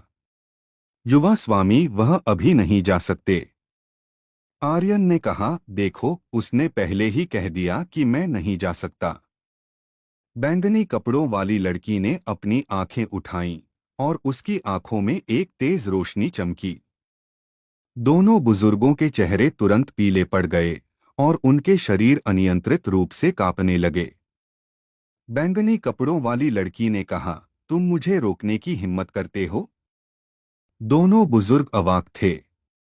उनके शरीर पर ठंडा पसीना बह रहा था। वे बैंगनी कपड़ों वाली लड़की के दबाव से इतने दब गए थे कि वे एक शब्द भी नहीं कह पा रहे थे। यह बेहद असहज था। आर्यन चुपचाप चौंक गया। यह लड़की थोड़ी भयंकर है। इस क्षण एक युवक जिसकी उम्र 20 के शुरुआती दशक में थी, हवा से प्रकट हुआ और हल्की मुस्कान के साथ बोला, युवा घाटी स्वामी, उसे अभी एक मैच और लड़ना है, इसलिए वह अभी नहीं जा सकता। उसका स्वर शांत था। उसकी उपस्थिति भी सादी और साधारण थी। उसके शरीर पर आभा भी सादी और साधारण थी।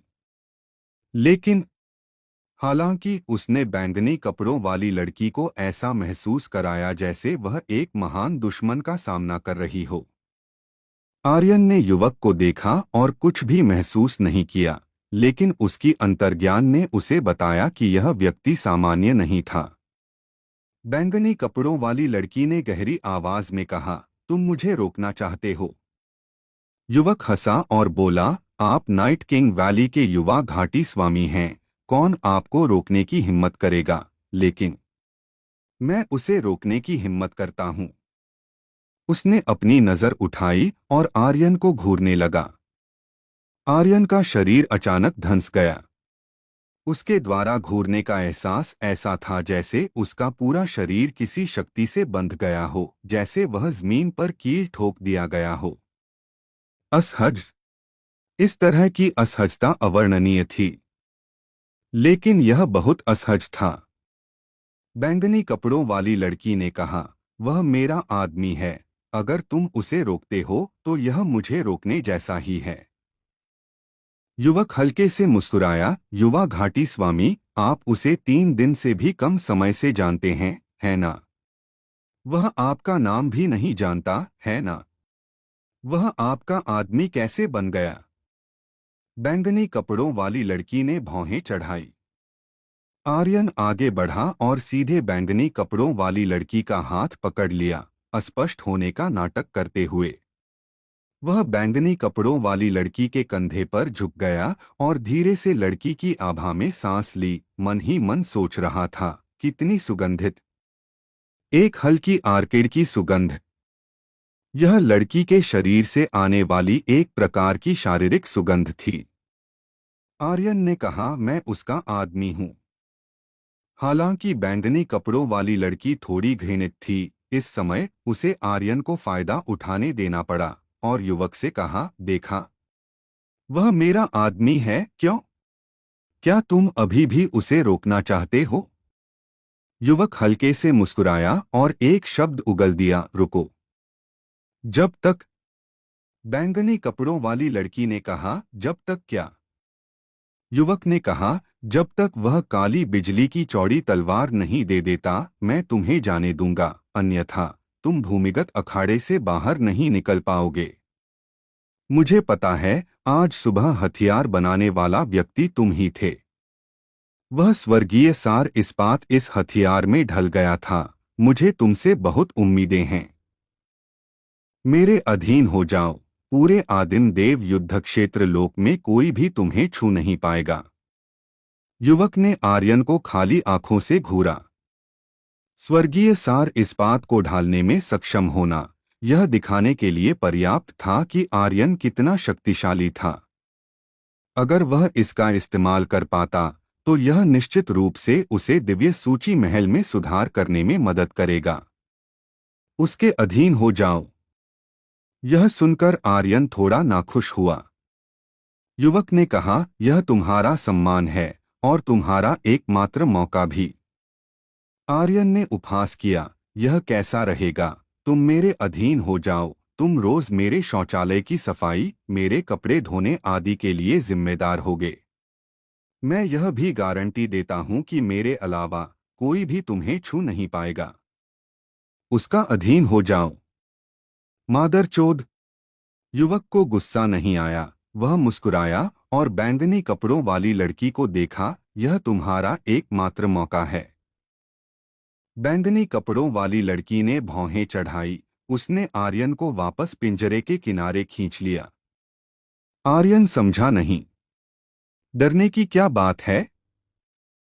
युवक ने बैंगनी कपड़ों वाली लड़की को दूर जाते देखा। वह मुस्कुराया और फिर गायब हो गया। बैंगनी कपड़ों वाली लड़की ने भौहें चढ़ाई। तुम्हें अंदाजा नहीं है कि वह कितना शक्तिशाली है। कितना शक्तिशाली? आर्यन ने सोचा, चाहे वह कितना भी शक्तिशाली हो, क्या वह भाग्य के देवता से ज्यादा शक्तिशाली है? उसका अधीन हो जाओ। क्या अभी भी कोई कानून था? बैंगनी कपड़ों वाली लड़की ने कहा, अभी एक और मैच बाकी है। क्या तुम्हें आत्मविश्वास है? आर्यन ने कहा, मुझे नहीं पता।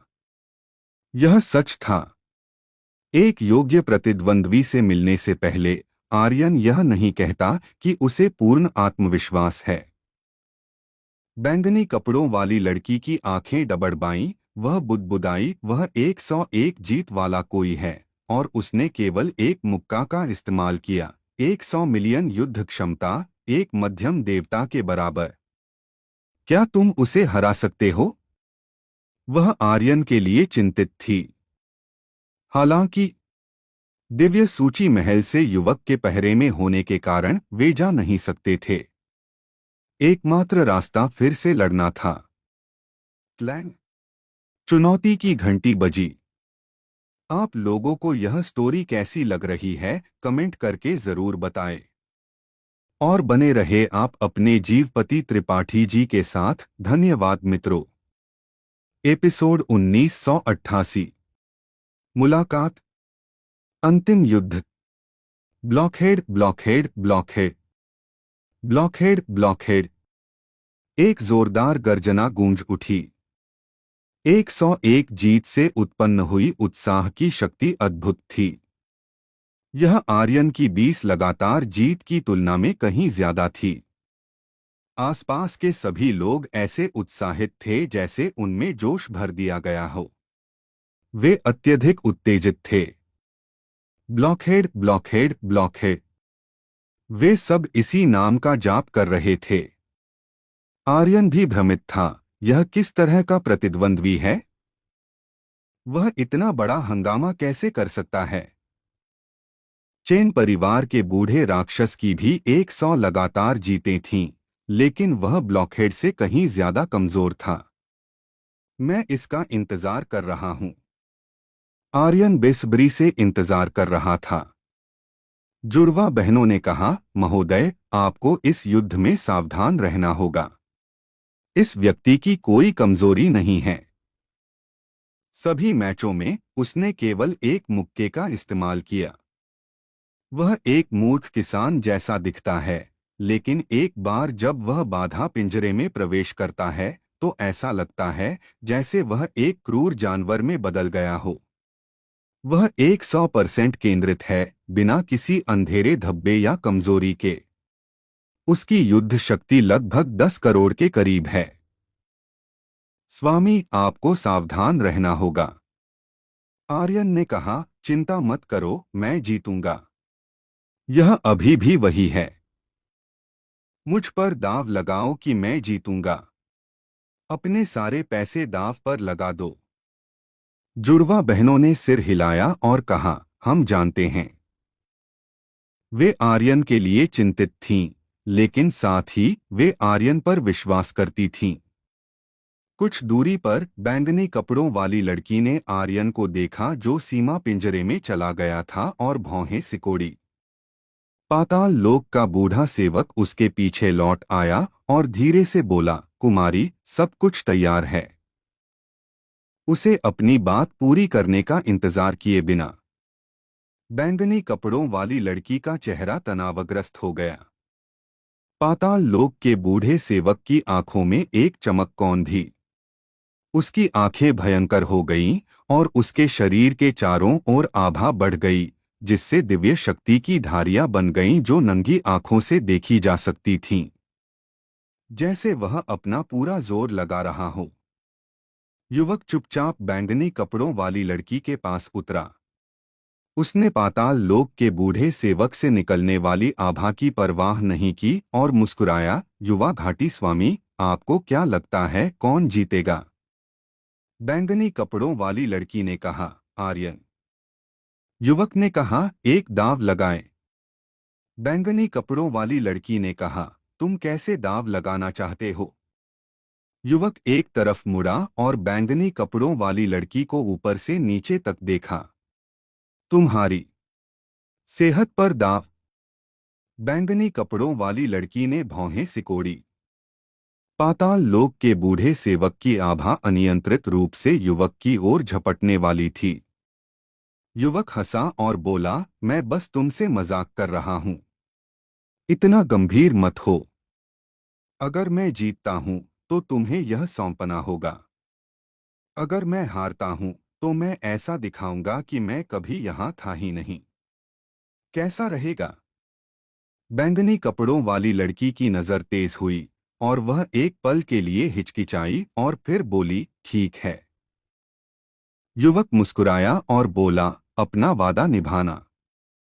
बैंगनी कपड़ों वाली लड़की ने कहा, क्या तुम्हें लगता है कि रात्रि राजा घाटी दिव्य सूची महल के लोगों जैसी है? युवक ने कहा, मुझे युवा घाटी स्वामी के चरित्र पर विश्वास है। इतना कहकर वह गायब हो गया। फिर पाताल लोक का सेवक चलकर आया और बोला, युवा कुमारी, आपने उससे दांव क्यों लगाया? यह मैच। उसने अपनी बात जारी नहीं रखी। दिव्य सूची महल के लोग सभी प्रतिभावानों में प्रतिभाए थे। सामने वाला युवक साधारण दिखता था, लेकिन उसकी खेती मध्य देवता क्षेत्र में थी। बैंगनी कपड़ों वाली लड़की ने कहा, मैं जानती हूं कि आर्यन शायद हार जाएगा। पाताल लोक के सेवक ने कहा, ऐसा नहीं है कि वह शायद हारेगा, वह निश्चित रूप से हारेगा। बैंगनी कपड़ों वाली लड़की ने कहा, इसलिए मैंने तुम्हें तैयारी करने के लिए कहा था। पाताल लोक का सेवक चौंक गया। तुम उसे छीनना चाहती हो? बैंगनी कपड़ों वाली लड़की नहीं बोली। उसने बाधा पिंजरे में आर्यन को देखा और कहा, वह मर नहीं सकता।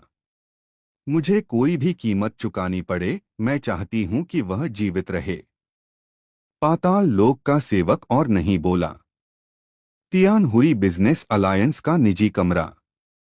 महोदय, मुझे अभी खबर मिली है कि दिव्य सूची महल का स्वामी रात्रि राजा घाटी की बैंगनी कपड़ों वाली लड़की के साथ दांव लगा रहा है। दिव्य सूची महल का स्वामी दांव लगा रहा है कि ब्लॉकहेड जीतेगा। हाँ हाँ हाँ, तो ब्लॉकहेड निश्चित रूप से जीतेगा। बिल्कुल सही। दिव्य सूची महल के विशेषज्ञ सभी अतुलनीय प्रतिभाएं हैं। वे आदिम देवता युद्ध क्षेत्र लोक के सबसे मजबूत प्रतिभाएं हैं। वे निश्चित रूप से किसी को गलत नहीं आंकेंगे। हम निश्चित रूप से जीतेंगे। तियान हुई शाखा प्रमुख अंदर ही अंदर खुश था। तब उसने चुपचाप एक प्रसिद्ध व्यक्ति पर दांव लगाया। इस बार मैं सब कुछ वापस जीत लूंगा। उसने सीधे 10 करोड़ देव पत्थरों का दांव लगाया। यह उसकी सबसे बड़ी सीमा थी। उसे दिव्य सूची महल के विशेषज्ञों के निर्णय पर विश्वास था। आर्यन इस दौर में निश्चित रूप से हारेगा। अगर वह नहीं हारा तो वह शाखा प्रमुख मर जाएगा। वह 15 करोड़ सार्वजनिक निधियों की जिम्मेदारी वहन नहीं कर सकता था। हालांकि उसे विश्वास था कि वह निश्चित रूप से जीतेगा। सुरंग में एक वृद्ध ली युआनबा को लेकर चल रहा था। वृद्ध ने कहा, हमारे शाखा प्रमुख ने कहा कि जब तक आप जीत सकते हैं वह आपको उसे ढूंढने में मदद करने के लिए हर संभव प्रयास करेंगे। आदिम देव युद्ध में कोई भी ऐसा नहीं है जिसे हमारा तियान हुई बिजनेस अलायंस ढूंढ नहीं सकता। ब्लॉकहेड कुछ नहीं बोला। उसने केवल धीरे से जवाब दिया, हूं। वृद्ध ने कहा, ब्लॉकहेड, इस बार आपको दूसरे पक्ष को मारना है। यह व्यक्ति जीवित नहीं रहना चाहिए। हूं। एक और धीमी आवाज। वह आ गया। ब्लॉकहेड आ गया। ब्लॉकहेड आ गया। सुरंग में कदमों की आवाज सुनकर पूरी भीड़ में हलचल मच गई। ब्लॉकहेड, ब्लॉकहेड, ब्लॉकहेड। दांव शुरू हो रहा है। इस बार यह और भी पागलपन भरा था। पिछले मैच की तरह यह लगभग एक तरफा स्थिति थी। मूल रूप से हर कोई ब्लॉकहेड पर दांव लगा रहा था। 100 से अधिक जीतें, यह एक किंवदंती थी। किंवदंतियां टूटेंगी नहीं। किंवदंतियां शाश्वत थीं। आर्यन का दिल कस गया। यह किस तरह का व्यक्ति है? आओ, एक मिनट रुको। इसे पहनो। वृद्ध ने अपने हाथ में रखा लबादाली युआनबा को दिया और कहा, इस तरह तुम्हारी आभा और भी भयंकर होगी। केवल तुम्हारी आभा ही उसे पूरी तरह से कुचलने के लिए काफी होगी। कहे? ली युआनबा ने मना नहीं किया। उसने अपना लबादा उतारा, अपने सिर पर एक काला लबादा पहना और अपनी पीठ पर रखे ताबूत को ढक लिया। यह कहना होगा कि इस तरह की आभा और भी भयंकर थी। केवल उसका शक्तिशाली शरीर ही एक मजबूत दृश्य प्रभाव पैदा करने के लिए काफी था। वह बाहर आ गया। ली युआनबा सुरंग से बाहर निकला। उसका सिर थोड़ा झुका हुआ था। वह नहीं देख सका कि वह कैसा दिखता था। आर्यन भी स्पष्ट रूप से नहीं देख सका। वह सचमुच एक बड़ा आदमी है। वह ली युआनबा के बारे में सोचे बिना नहीं रह सका। उसे कुचल दो। उसे मार डालो। ब्लॉकहेड, तुम्हें जीतना ही होगा। पूरा दर्शक वर्ग अतुलनीय रूप से उत्साहित था। धमाका। जब घंटी बजी तो पूरा दर्शक वर्ग शांत हो गया। वृद्ध ने ली युआनबा को देखा, अपनी छाती से एक गोली निकाली और कहा, यह एक सुपर स्पिरिट गोली है। यदि आप उसके मुकाबले नहीं हैं, तो इसे लें। मैं गारंटी देता हूं कि आप जीतेंगे। ली युआनबा ने उसे तिरस्कार से देखा और फिर बड़े बड़े कदमों से बाधा पिंजरे की ओर चला। उसने अपना सिर झुकाया और बाधा पिंजरे में चला गया। उसने अचानक अपने शरीर पर से काला लबादा हटाया, जिससे एक अर्धदेवता की शक्तिशाली मांसपेशियां दिखाई दी, साथ ही उसकी पीठ पर भारी ताबूत भी। दृश्य प्रभाव और भी शक्तिशाली था। उसी समय ली युआनबा ने अपनी आंखें उठाईं और सीधे आर्यन को देखा। इस क्षण आगे जानने के लिए बने रहें। आप लोगों को यह स्टोरी कैसी लग रही है, कमेंट करके जरूर बताएं। और बने रहे आप अपने जीवपति त्रिपाठी जी के साथ। धन्यवाद मित्रों। एपिसोड 1989-1990। जीवन और मृत्यु। वह चकित रह गया। बहादुर ने सिर उठाया और देखा। वह भी अवाक रह गया। उसके चेहरे पर एक अचरज भरी मूर्खतापूर्ण अभिव्यक्ति थी। रूबी की अभिव्यक्ति अत्यंत मूर्खतापूर्ण थी। उसने सोचा था कि वह आर्यन से मिलेगा, लेकिन उसने कभी नहीं सोचा था कि यह इस तरह का दृश्य होगा। वह तुरंत उत्साहित हो उठा। वह एक भी शब्द नहीं कह पाया। आर्यन का दिल उत्साह से भर गया था। वह जानता था कि बहादुर का दिखना इस बात का मतलब था कि अन्य 7 अष्टयुद्धदेव भी नरक में अपनी साधना पूरी करने के बाद प्रकट होंगे।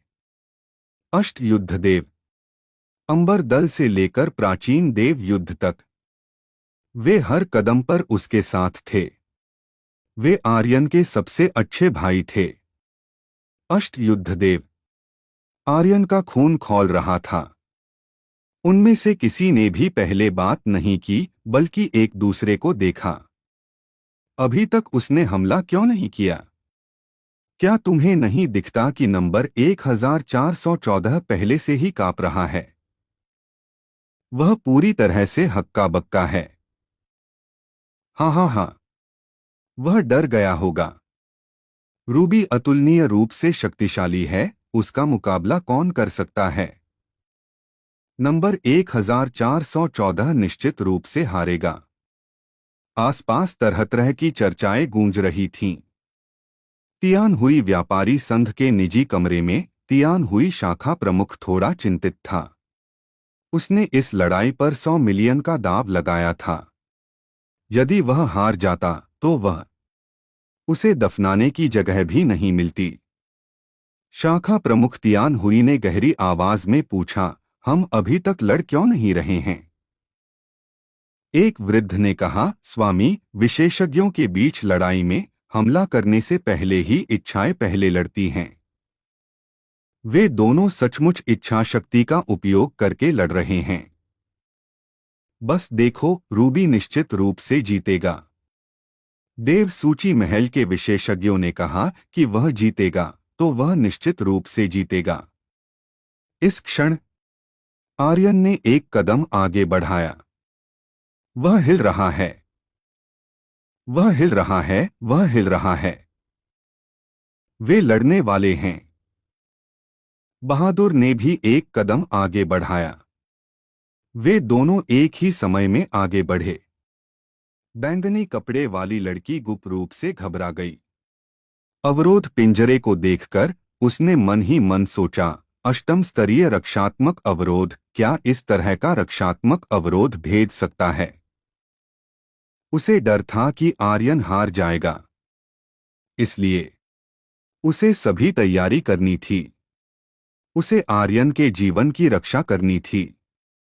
इन 2 दिनों के संपर्क के बाद वह और भी ज्यादा आश्वस्त हो गई थी कि आर्यन निश्चित रूप से 9 चरणों वाली यांग गोली को परिष्कृत कर पाएगा। वह निश्चित रूप से अपने पिता को बचा सकती थी।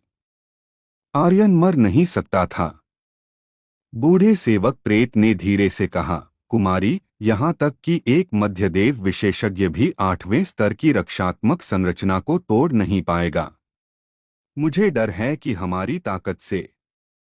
बैंगनी कपड़े वाली लड़की ने कहा, अंकल प्रेत, तुम्हें मेरे लिए कोई रास्ता निकालना होगा। प्रेत बूढ़े सेवक ने माथे पर शिकन डाली और कुछ नहीं कहा।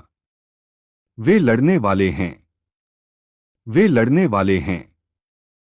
हाँ हाँ हाँ। बेवकूफ, उसे कुचल दो। उसे मार डालो। दर्शक जयकार करने लगे। प्रभाग नेता तियान हुई के चेहरे पर भी गर्व का भाव था। जैसे ही बेवकूफ प्रतियोगिता जीत जाता, वह अपना सब कुछ वापस कमा लेता। यह सोचकर वह खुश हुए बिना नहीं रह सका। वह चिल्लाए बिना नहीं रह सका, बड़ा बेवकूफ, उसे मार डालो।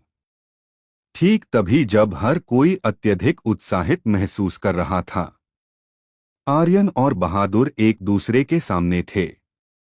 अचानक वे दोनों एक दूसरे को गले लगा बैठे। हर कोई स्तब्ध रह गया। वे सभी हक्के बक्के थे। एक पल में कोई आवाज नहीं थी। अनगिनत आंखें उन दोनों को घूर रही थीं, और कोई भी एक शब्द नहीं बोल पा रहा था। क्या चल रहा था? यह क्या बकवास थी? वे अचानक एक दूसरे को गले क्यों लगा रहे हैं? समलैंगिकों का जोड़ा। उनके दिमाग में प्रतिक्रिया करने के लिए पर्याप्त शक्ति नहीं थी। ठीक तभी जब वे शब्दों के लिए बेबस थे, बहादुर की आवाज ने उन्हें मरना चाहा। मालिक। बहादुर की आंखें चमकीं और पारदर्शी आंसू बाहर निकलने वाले थे। उसे लंबे समय से जो उत्साह महसूस नहीं हुआ था, वह अवर्णनीय था। यह सब मालिक शब्द में समाहित था। आर्यन हंसा, मैंने आखिरकार तुम लोगों का इंतजार कर लिया। वे हक्के बक्के थे, पूरी तरह से स्तब्ध। तियान हुई का शरीर कांप उठा। उसके दिमाग में ऑक्सीजन की कमी हो रही थी, और उसे लगा जैसे वह बेहोश होने वाला है। वह लगातार लड़खड़ाता रहा और अपनी कुर्सी पर गिरता रहा। मालिक। मालिक। बेवकूफ आर्यन का अधीनस्थ है। यह कैसे हो सकता है? यह कैसे हो सकता है? तुम लोग क्या कर रहे हो? तुम्हें इस रिश्ते के बारे में पता भी नहीं चला? तियान हुई की आवाज कांप रही थी जब उसने दहाड़ा। 100 मिलियन देव पत्थर। पिछली बार जो पैसा उसने खोया था, उसे मिलाकर वह 10 जन्मों तक गाय बनकर भी इसे चुका नहीं पाएगा। इतनी बड़ी रकम का पता चलना तो बस समय की बात थी। मुख्यालय उसे निश्चित रूप से टुकड़ों में फाड़ देगा। निजी कमरा शांत था। किसी ने बोलने की हिम्मत नहीं की। किसी को नहीं पता था कि ऐसा होगा। किसने सोचा होगा? पूरी जगह पर हंगामा मच गया था। वे दोनों भाई हैं। यह कैसे हो सकता है? वह बेवकूफ का मालिक है। यह क्या बकवास है? क्या चल रहा है? उनके रिश्ते का हमसे क्या लेना देना है? हम द्वंद्व देखना चाहते हैं। हम देखना चाहते हैं कि कौन जीतता है या हारता है। लड़ो लड़ो। सही है, मैंने अपनी शर्त तुम दोनों को याद करते हुए देखने के लिए नहीं लगाई थी। मेरे लिए लड़ो। तियान हुई व्यापार गठबंधन के लोग क्या कर रहे हैं? वे लड़ क्यों नहीं रहे हैं? वे जुआरी थे। उन्हें आर्यन और बहादुर के रिश्ते की परवाह नहीं थी। वे देखना चाहते थे कि कौन जीता या हारा। सही। उनका रिश्ता जो भी हो, जीत या हार तो होनी ही चाहिए। तियान हुई शाखा प्रमुख अचानक खड़ा हो गया और चिल्लाया, उन्हें लड़ने दो। दर्शकों ने पैसे देकर अंदर प्रवेश किया है, उन्हें याद करते हुए देखने के लिए नहीं, बल्कि उन्हें लड़ते और जीतते हुए देखने के लिए। आदेश का इंतजार किए बिना बहादुर ने अपनी नजर घुमाई और कहा, मैं हार गया। उसने सीधे हार मान ली। 101 लगातार जीत क्या थी? अपराजित क्या था? आर्यन को खोजना ही प्राचीन देव युद्ध में लड़ने की उसकी इच्छा थी। बाकी सब बकवास था। जिस पल बहादुर की आवाज गिरी, रूबी के अनगिनत प्रशंसकों ने शाप देना शुरू कर दिया। तुम क्यों नहीं मर जाते? भाग जाओ। हार मान लो, क्या तुम्हें अभी भी चेहरा है? उन्होंने रूबी से बहुत उम्मीदें लगाई थीं, लेकिन सीधे हार मान लेने से वे अत्यंत दुखी थे। सबसे महत्वपूर्ण बात यह थी कि उन्होंने पैसे खो दिए थे। इससे कई लोगों के हित बाधित हुए। कई लोग शाप दे रहे थे। हालांकि बहादुर ने ऐसा अभिनय किया जैसे उसने कुछ भी नहीं सुना हो, क्योंकि उसने आर्यन की ओर देखा और मूर्खतापूर्ण तरीके से मुस्कुराता रहा। आर्यन भी उत्साह से हंसा। अष्ट युद्धदेव का प्रमुख देव शक्ति युद्धदेव बहादुर एक बार फिर अपने पद पर लौट आया। इस बार आर्यन ने उसके शरीर से एक असामान्य शक्ति देखी। मालिक, मैं तुम्हें बहुत याद करता हूँ। बहादुर खुद को व्यक्त करने में अच्छा नहीं था। आर्यन ने कहा, मुझे भी तुम लोगों की याद आती है। बहादुर ने कहा, इस बार मैं निश्चित रूप से किसी भी भाग्य के देवता को तुम्हें धमकाने नहीं दूंगा। हम 8 स्वर्गीय टावर में जितने शक्तिहीन थे, उतने शक्तिहीन निश्चित रूप से नहीं होंगे। वर्तमान बहादुर अतीत के बहादुर से पूरी तरह से अलग था। आर्यन बता सकता था। इस क्षण तियान हुई शाखा प्रमुख तुरंत निजी बॉक्स से कूद गया। आर्यन और बहादुर को घूरते हुए उसने चिल्लाया, यदि तुम दोनों मौत तक नहीं लड़ते तो तुम में से कोई भी बाहर नहीं आ पाएगा। बस जादुई पिंजरा मजबूत हुआ और अचानक हिल उठा। मेरे मालिक को और कौन धमका रहा है? बहादुर क्लियुम्बा ने हार मान ली। यदि स्वर्गिक ज्वाला प्रभाग प्रमुख हार जाता तो उसके पास कोई रास्ता नहीं बचता। यह लड़ाई ऐसे समाप्त नहीं हो सकती थी। बिल्कुल नहीं। उन्हें मरते दम तक लड़ना था। भले ही आर्यन लॉन्ग एफीआई अंत में जीत जाता, फिर भी वह अपने ही भाई को मारेगा। यह भी अच्छा लगेगा। जैसे ही तियान हुई प्रभाग नेता ने अपनी बात खत्म की, पूरा स्थान हंगामे से भर गया। सही बात है। एक पिंजरे की लड़ाई में जीवन और मृत्यु नहीं होती। हार जीत कैसे हो सकती है? हमें मरते दम तक लड़ना होगा। मुझे परवाह नहीं कि तुम कितने सालों से एक दूसरे से दूर हो। संक्षेप में, एक बार पिंजरे में घुसने के बाद तुम्हें मरते दम तक लड़ना होगा। जीवन और मृत्यु, जीवन और मृत्यु, जीवन और मृत्यु। पलक झपकते ही अखाड़े में सभी दर्शक गर्जना करने लगे। बैंगनी कपड़े वाली लड़की की तनावपूर्ण नसें फिर से कस गईं। उसने सोचा था कि अगर वे नहीं लड़ेंगे तो वह हारेगी नहीं। देव सूची हॉल के युवा को उसे रोकने का कोई कारण नहीं मिलेगा। पर अब बैंगनी कपड़े वाली लड़की थोड़ी सी हिली और तियान हुई प्रभाग नेता के बगल में जा खड़ी हुई। उसने ठंडी आवाज में कहा, अक्लमंद ने हार मान ली है। यह लड़ाई खत्म हो गई है। तुम्हें क्या लगता है कि सिर्फ तुम्हारे कहने से यह खत्म हो जाएगा? यह तियान हुई अखाड़ा है। मैं प्रभाग नेता हूं। सब कुछ मेरे ऊपर है। मैंने कहा कि यह खत्म नहीं हुआ। तियान हुई प्रभाग नेता को अब कोई परवाह नहीं थी। पहले वह कभी नाइट किंग घाटी के युवा स्वामी से इस तरह बात करने की हिम्मत नहीं करता। लेकिन अब यह उसके जीवन का सवाल था। उसे नाइट किंग घाटी की कोई परवाह नहीं थी। निजी कमरे में तियान हुई व्यापारी गठबंधन के सभी बड़े बुजुर्ग भ्रमित दिख रहे थे। उन्हें समझ नहीं आ रहा था कि प्रभाग नेता ऐसा क्यों करेगा। अगर आर्यन यह मैच जीतता है तो हम लगभग 160 मिलियन देव पत्थर जीत जाएंगे। यह एक बहुत बड़ी संख्या है। भले ही हम आर्यन को न मारें, फिर भी यह एक बड़ी उपलब्धि है। इसके अलावा कल मार्शल आर्ट्स टूर्नामेंट भी है। आर्यन से छुटकारा पाने के और भी तरीके हैं। क्या इतनी जल्दबाजी करने की जरूरत है? सही बात है। उन्हें नहीं पता था कि तियानहुई प्रभाग नेता ने कितना दाव लगाया था। बैंगनी कपड़े वाली लड़की ने माथा सिकोड़ा और तियानहुई प्रभाग नेता को घूरा। तियानहुई प्रभाग नेता का दिल ठंडा पड़ गया। उसका शरीर अनजाने में कांपने लगा।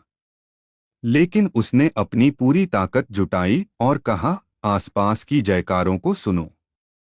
हर कोई चाहता है कि वे मरते दम तक लड़े। इस क्षण दिव्य सूची हॉल का युवा अचानक प्रकट हुआ और हल्की मुस्कान के साथ बोला, मैं भी उन्हें मरते दम तक लड़ते देखना चाहता हूं। स्काई कन्वर्जेंस शाखा प्रमुख का दिल खुशी से भर गया और उसने तुरंत कहा, आपने देखा, आत्मा गठन पिंजरे में जीवन और मृत्यु का निर्णय लेना होगा। हार मानने जैसी कोई बात नहीं है। यदि वह हार मानता है तो वह आत्महत्या करेगा। उसे आत्महत्या करने दो। तियानहुई शाखा प्रमुख ने भयंकर रूप से कहा। बैंगनी रोब वाली लड़की ने माथा सिकोड़ा। वह तियानहुई शाखा प्रमुख को दबा सकती थी, लेकिन वह देव सूची महल के युवा को नहीं दबा सकती थी। स्काई कन्वर्जेंस शाखा प्रमुख ने बाधा पिंजरे की ओर देखा और चिल्लाया, आर्यन, यदि तुम दोनों नहीं लड़ोगे तो तुम दोनों अंदर मर जाओगे। बहादुर क्ली यूम्बा ने उसे घूरा। उसे ऐसे लोग पसंद नहीं थे जो आर्यन को धमकाते थे। उसने बाधा के बाहर स्काई कन्वर्जेंस शाखा प्रमुख को घूरा। तुम मेरे मालिक को धमकाने की हिम्मत करते हो? उसकी आभा नर्क से निकले एक भयंकर जानवर की तरह थी। उग्र वज्र। एक घूरना। आप लोगों को यह स्टोरी कैसी लग रही है, कमेंट करके जरूर बताएं। और बने रहे आप अपने जीवपति त्रिपाठी जी के साथ। धन्यवाद मित्रों। हेलो दोस्तों, आप लोगों का स्वागत है हमारे चैनल स्टोरी बाय डी के एफएम पर। दोस्तों, अगर हमारे चैनल पर नए हो तो सब्सक्राइब कर लो हमारे चैनल स्टोरी बाय डी के एफएम को, क्योंकि स्पिरिट वर्ल्ड और सुपर योद्धा ध्रुव रिटर्न हमारे ही चैनल पर सबसे पहले आता है। एपिसोड 1991। स्काई कन्वर्जेंस शाखा प्रमुख का कंठ सूख गया। उसने कुछ बार निगला और कहा, मैं तुम्हें सिर्फ धमका रहा हूं, तुम क्या कर सकते हो? अगर तुम नहीं लड़ोगे तो मैं भक्षक शक्ति को सक्रिय कर दूंगा। उस समय आत्मा गठन पिंजरे में सब कुछ शून्यता में बदल जाएगा। अब मैं तुमसे पूछता हूं, क्या तुम लड़ोगे या नहीं? मादरचोद। बहादुर क्ली यूम्बा का भी स्वभाव हिंसक था। उसने बाधा पिंजरे को घूरा और चिल्लाया, एक मामूली बाधा मुझे रोकने की हिम्मत करती है। तुम मेरे मालिक को भी धमका रहे हो? तुम सचमुच जीने से ऊब गए हो। अष्टयुद्धदेव एट ग्रेट वज्रा ने आर्यन को पूरी शक्ति से बचाया। बहादुर क्ली यूम्बा का जीवन आर्यन ने बचाया था। उसका नाम आर्यन ने दिया था। जिस कारण वह अपनी वर्तमान खेती कर पाया, वह भी आर्यन ने ही दिया था। कौन आर्यन को छूने की हिम्मत करेगा? जो कोई भी आर्यन को धमकाने की हिम्मत करेगा, वह उनके 18 पीढ़ियों के पूर्वजों को मार डालेगा। इतने सालों तक एक दूसरे को न देखने के बाद वह नर्क में खेती करने के दर्द को सहन कर सकता था, क्योंकि वह जितना मजबूत होगा उतना ही वह आर्यन के साथ बोझ साझा कर पाएगा। बॉस को धमकाओ। वह मरने लायक था। तियानहुई शाखा प्रमुख का भी ऐसा भाव था जैसे उसने सारी सावधानी छोड़ दी हो, और उसने कहा, बड़े मूर्ख, मुझे लगता है कि तुम लोग जीने से ऊब गए हो। चूंकि तुम लोग लड़ना नहीं चाहते तो मुझे असभ्य होने का दोष मत देना। पुरुषों। उसकी आवाज डूब गई। इस क्षण बहादुर क्ली यूम्बा ने गर्जना की, इतनी परेशानी मत करो। बस। बहादुर क्ली यूम्बा ने हवा में पकड़ लिया। एक काली विशाल कुल्हाड़ी हवा से प्रकट हुई। विशाल आत्मा देव कुल्हाड़ी नहीं, विशाल आत्मा देव कुल्हाड़ी डार्क वर्ल्ड में ऐसी नहीं थी।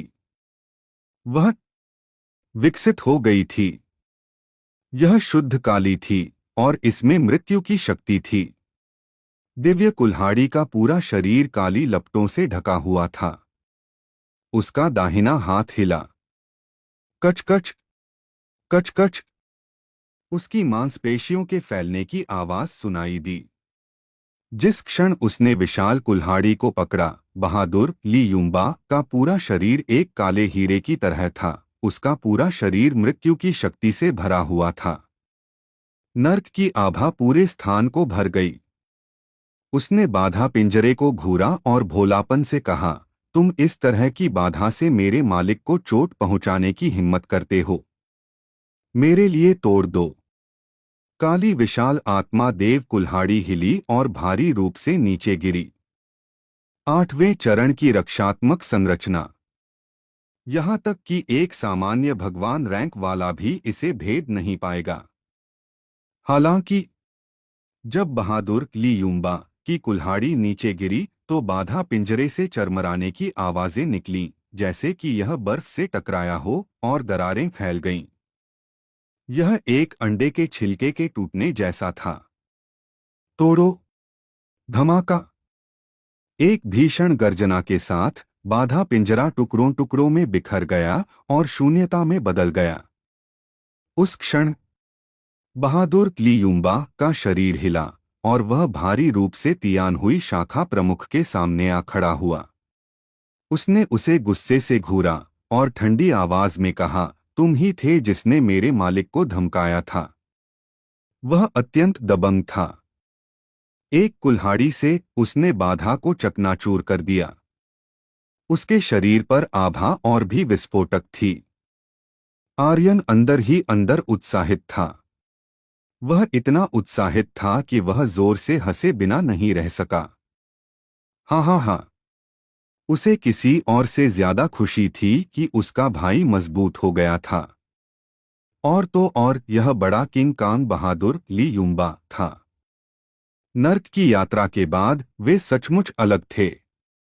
ऐसा लग रहा था कि उसके पिता ने उन्हें पूरी तरह से बदल दिया था। मौजूद हर कोई बहादुर ली यूंबा से स्तब्ध था। उनके सभी चेहरे हरे पड़ गए थे।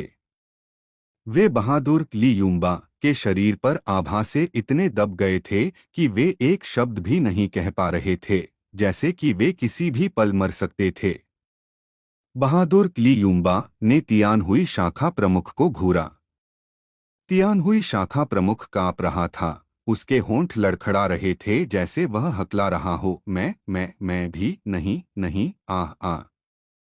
उसे खत्म होने का इंतजार किए बिना बहादुर ली यूंबा ने घूरा, क्या तुम्हें लगता है कि मैं बेवकूफ हूं? जैसे ही उसने अपनी बात खत्म की, पूर्व अध्याय अगला अध्याय। धमाका! जमीन पर गिरी कुल्हाड़ी ने वार किया। श्वा! हवा बिखर गई। तियान हुई शाखा प्रमुख की कुल्हाड़ी सीधे हवा में चली गई, एक भी बाल नहीं छोड़ा। फिर आपके बॉस आर्यन को इस समय तियान हुई प्रभाग नेता और दिव्य सूची हॉल के युवा से खतरा है। तियान हुई प्रभाग नेता उन्हें पिंजरे में मरते दम तक लड़ने पर मजबूर करना चाहता है, जबकि दिव्य सूची हॉल का युवा भी यही देखना चाहता है। क्या आप आर्यन और बहादुर के इस असाधारण शक्ति प्रदर्शन के बारे में और जानना चाहेंगे? भविष्यवाणी जारी है। मेरे बॉस को कौन धमकाने की हिम्मत करेगा? वह अत्यंत शक्तिशाली था। चारों ओर हाहाकार मच गया था। बहादुर एक अधिपति की तरह था। उसने उपस्थित सभी को कुचल दिया, देवत्व सूची महल के विशेषज्ञ सहित। यह पागलपन था, यह अद्भुत था। किसी की आवाज निकालने की हिम्मत नहीं हुई। तियान हुई व्यापारी संघ के लोग भी स्तब्ध थे। अपने नेता को हवा में उड़ता देख उन्होंने पादने की भी हिम्मत नहीं की। जो भी ऊपर जाता मरता। कौन बोलने की हिम्मत करता? बैंगनी कपड़े वाली महिला चौंक गई। यह आदमी कहाँ से आया? राक्षस द्वीप पर इतना शक्तिशाली व्यक्ति है? असंभव। उसने आर्यन को बहुत समय से नहीं देखा है। वह निश्चित रूप से राक्षस द्वीप से नहीं है। वह कहाँ से है? वह केवल प्रथम स्तर का अर्धदेवता है, लेकिन वह एक देवता से भी अधिक शक्ति के साथ विस्फोट करने में सक्षम है। अविश्वसनीय। वह आखिर कौन है? देवत्व सूची महल का युवक भौहें सिकोड़े हुए था। उसका दिल सदमे से भरा था।